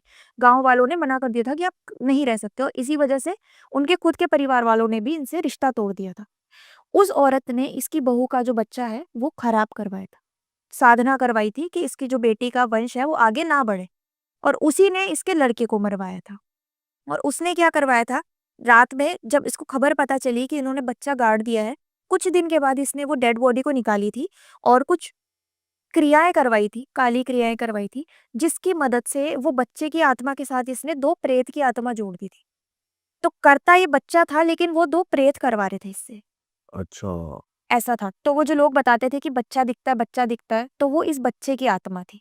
बाद में तो जो सोखा थे, उन्होंने उस बच्चे को शांति वगैरह सब चीज़ दिलवाई थी, उसका पिंडदान करवाया था बाकायदा, कि बच्चे को मुक्ति मिल जाए। प्रेत वगैरह को तो वो बाद में देख लेंगे। तो बच्चे की सबसे पहले मुक्ति के लिए पूजा-वूजा करी गई। पूरा हवेली को चारों तरफ से कीला गया। कीला गया इन अ सेंस कि कोई भी ऐसी भूत प्रेत, कोई भी ऐसी बाधा है तो इनको इफ़ेक्ट ना करे। और यही वजह थी कि कहीं न कहीं वो चीज़ इनके साथ हार्म कर रही थी। इनका फाइनेंशियली बहुत लॉस होना, इनका परिवार अलग हो जाना, ये सब चीज़ें ऐसी-ऐसी हुई। ये सब चीज़ें इनके साथ होनी शुरू हो गई। और हवेली के अंदर कुछ दबा रखा था उन्होंने, ऐसा कुछ हवेली के मिला अंदर उनको? कुछ नहीं था। हवेली के साइड में इन्होंने जो डेड बॉडी दबा रखी थी ना, बच्चे की मुँह में आके, वो डेड बॉडी का उसने यूज़ कर लिया था। आपने कभी सुना होगा कि जैसे हमारी फैमिलीज़ में भी आपने सुना होगा कि जब कोई डेड बॉडी होती है और मर जाती है, और जब हम उनको जला के आते हैं, तो कोशिश करते हैं, आजकल तो श्मशान वाले भी ऐसा करते हैं कि पूरी डेड बॉडी को दिखा देते हैं कि पूरी जल गई थी। और कपाल क्रिया भी की जाती है कि सर पे एक लाठी मारी जाती है ना? और बाकायदा जब फूल चुगने जाते हैं ना, फूल चुगने का मतलब जब हड्डियों अस्थियाँ लेने जाते हैं, तो एक आत्माराम होता है, हमारे अंदर होता है बॉडी के। वो आत्माराम भी बाकायदा दिखाया जाता है कि ये आत्माराम है, क्योंकि क्रिया के लिए या तो आपके पास बॉडी होनी चाहिए, या आपके पास आत्मा होना चाहिए, और या फिर आपके पास वो मुंड होना चाहिए, जो सर होना चाहिए। और 7 महीने का बच्चा था, और 7 महीने का बच्चा पूरा बन चुका था, जिसके उसके हेड को यूज़ करके उसने ये सारी तंत्र क्रियाएँ की थी। तो एक तरीके से वो शमशान क्रिया, तंत्र क्रिया, ये सारी चीज़ों में बहुत सालों से थी। तो वहाँ से वो गलती हो गई थी। अगर ये उस बच्चे को अच्छे से विसर्जित कर देते, या इसका कुछ भी कर देते, जलवा देते या डॉक्टर पे ही छोड़ देते, तो भी ये सब चीज़ें इफ़ेक्ट नहीं करती। तो फिर उन्होंने सोल्यूशन कैसे करा? उन्होंने ये करा कि बच्चे की आत्मा को उन्होंने शांति मुक्ति दिलवा दी। बाद में जो 2 छोड़ रखे थे, प्रेत बंधन कर दिए, क्योंकि काली माँ के साधक है, तो वो सब चीज़ें करना इनके लिए बाएँ हाथ का खेल था। और पूरे हवेली को इन्होंने कील दिया था, कोनों-कोनों में कील कर दिया था, और अपने कुछ मंत्र से वहाँ पे 1-2 जगह पे धागे बाँध दिए थे, काली माँ के मंत्र करके, कि अब आपकी जो हवेली है वो प्रोटेक्शन में है, तो आपको अब डरने की ज़रूरत नहीं है, क्योंकि कोई बाहर की जो कोई भी अला-बला आएगी, वो चीज़ नहीं करनी थी। और एक चीज़ और थी, जो पितृ, जो इनका पहले जो इन्होंने पंडित को बुलाया था और सूखा को बुलाया था, उन्होंने इनको कुछ पितरों की रेमेडी भी बताई थी। तो जिससे अब ये हुआ था कि इन्होंने अपने धीरे-धीरे करके पितृ भी स्ट्रॉन्ग कर लिए थे, जो इनके पूर्वज थे। तो अब इनसे ये केस कि अगर फ्यूचर में इनके पास कुछ चीज़ आती, तो इनके पितृ इनके लिए आगे खड़े रहेंगे। तो ये चीज़ अभी भी है। मैंने उनसे पूछा भी था, जो सोखा थे, उन्होंने बताया था, जो भगत है, उन्होंने मेरे को फ़ोटो वीडियोज़ दिखाए थे, तो मेरे को भी पहले तो बिलीव नहीं हुआ था, क्योंकि आज के टाइम पे भी ऐसी चीज़ें होती है कि नहीं होती। बट उन्होंने मेरे को दिखाया था कि लड़की के पूरे हाथ पे ना बड़े-बड़े दाँतों के निशान थे, बाल नोचे हुए थे, और सबसे शॉकिंग ये था कि वो कीड़े-मकोड़े पकड़ के खाना शुरू कर देना, मतलब कहीं न कहीं उसके सेंसेस पूरे-पूरे खराब होते चले गए थे लड़की के। अब ठीक है, बट ये चीज़ें काफ़ी उनको इफ़ेक्ट करी थी। और तंत्र हट चुका है पूरी तरीके तंत्र से हट अभी चुका है। का? एक और चीज़ मैं इसमें बताना भूल गई, कि वो जो लड़की जब उसके बाल खींचती थी ना, वो अपने घरवालों को एक चीज़ बताती थी, ये मुझे मार रहा है। वो इस तरीके से बोलती थी, और मारता कौन था? वो बच्चे की आत्मा ही होती थी, जो इसे परेशान करती थी। इसके बाल-वाल नोचना, खींचना, और इसको इतना ज़्यादा तंग करती थी ना, जैसे बहुत कस के पकड़ती थी। इसको ऐसे लगता था कि मेरे को किसी ने बहुत कस के पकड़ा है। छोटी थी, छुड़ा नहीं पाती थी, इसीलिए काटती थी खुद को। अच्छा, ओके। ऐसा होता था। तो इसीलिए वो अपने आप को काटती थी। हाथ पकड़ लिया, पैर पकड़ लिया, वो आत्मा, बच्चे की आत्मा इसको पकड़ती थी। तो जब अपने आप को नहीं छुड़ा पाती थी, ज़ोर-ज़ोर से काटती थी कि मुझे छुड़ा तो दे कम से कम। और उनका क्या हुआ जो लेडी तंत्र करती थी? वो तो ख़ैर गाँव में नहीं रहती, वो कहाँ है नहीं पता किसी को। सिर्फ़ अपने परिवार से बदला लेने के लिए आई थी वो। गाँव वालों ने उनको उसको निकाल दिया था। गाँव वालों को पता थी ये चीज़ करती है, तो गाँव वालों ने उसको निकाल दिया था। यही वजह थी कि इनका प्रॉपर्टी का भी जो कॉन्फ्लिक्ट हुआ था, इसको अपने साथ नहीं रखना चाहते थे। हस्बैंड उनके मर चुके थे, जो इनके जेठ थे, दादी के जो जेठ थे, वो मर चुके थे। तो ये क्रिया-व्रिया करती थी, तो मना कर दिया था कि नहीं रख सकते, फैमिली पे ये सब चीज़ें आएँगी। तो ऐसा हुआ था उनके साथ। ओके, इंटरेस्टिंग है यार। ये पहली बार सुना है कि वो भी खा रहे हैं, कॉकरोच उठा के खाने की कोशिश कर रहे हैं, चूहे खा रहे हैं यार, हद हो गई। ये सेंसेस में ऐसा होता है कि अगर आपने देखा होगा, मैं आपको बताती हूँ, बालाजी, मेहंदीपुर बालाजी के बारे में अगर आपने सुना होगा ना, तो वहाँ पे भी कहते हैं, ये 1-2 चीज़ें मेरे साथ मैंने खुद अपनी आँखों से देखी है, मैं जाती रहती हूँ मेहंदीपुर बालाजी। वहाँ पे भी ना प्रसाद वगैरह पड़ा होता है, तो चूहे वगैरह बहुत सारे होते हैं, घूम रहे होते हैं। तो ये चूहे वाला जो इंसिडेंट है ना, ये मैंने भी देखा था। वहाँ पे ऐसा कहते हैं कि जैसे ही आप कदम रखते हो ना, बालाजी की जो बाउंड्री में आप कदम रखते हो, आपके अंदर कोई भी प्रेत वगैरह है ना, आप झटपटाने लग जाओगे। वो प्रेत एक्टिव हो जाता है, उसे समझ आ जाता है कि मैं एक ऐसी शक्ति के पास आ गया हूँ, जो मुझे शायद नहीं छोड़ेगी। तब एक औरत का देखा था मैंने, वो बाल-वाल खोल के ना ऐसे-वैसे करना, अपना सर-वर मार रही थी वहाँ पे, और चूहा वगैरह, मतलब वो जो अंदर प्रेत वगैरह होता है ना, वो आपको क्रेविंग देता है कोई भी मांस वाली चीज़ खाने की। उसको भूख लगती है, तो उसको, वो तो ऐसा नहीं है कि वो चिकन, मटन जो भी उसको चीज़ दिखेगी ना, वो कोई भी नॉन-वेज चीज़, मांस वाली चीज़ खाएगा। वो उसी पे ज़िंदा रहेगा, और अगर वो नहीं खा रहा, अगर हम में से किसी के अंदर प्रेत छोड़ा हुआ है, तो अंदर ही अंदर वो हमें खाएगा। हमें बीमार करेगा, हमारा खून खाएगा, हमारी त्वचा खाएगा, ये सब चीज़ें करता है। वो उस तरीके से सर्वाइव करते हैं। वेट लॉस भी होता है लोगों का। वेट लॉस भी होता है। खाना खा रहे हैं, लोग कितनी बार आपने देखा होगा, 50 का आदमी 30 पे आ गया, खाना खा रहे हैं, खाना छोड़ देना। तो वो इंसान को खाना शुरू करते हैं। उनका जो सोर्स ऑफ जीने का जो तरीका है आत्मा का, वो ये है कि अगर तो वो या तो नॉन-वेज वाली चीज़ों पे ज़िंदा रहेगा, या वो जिस पे है उसी को खाना शुरू कर देगा।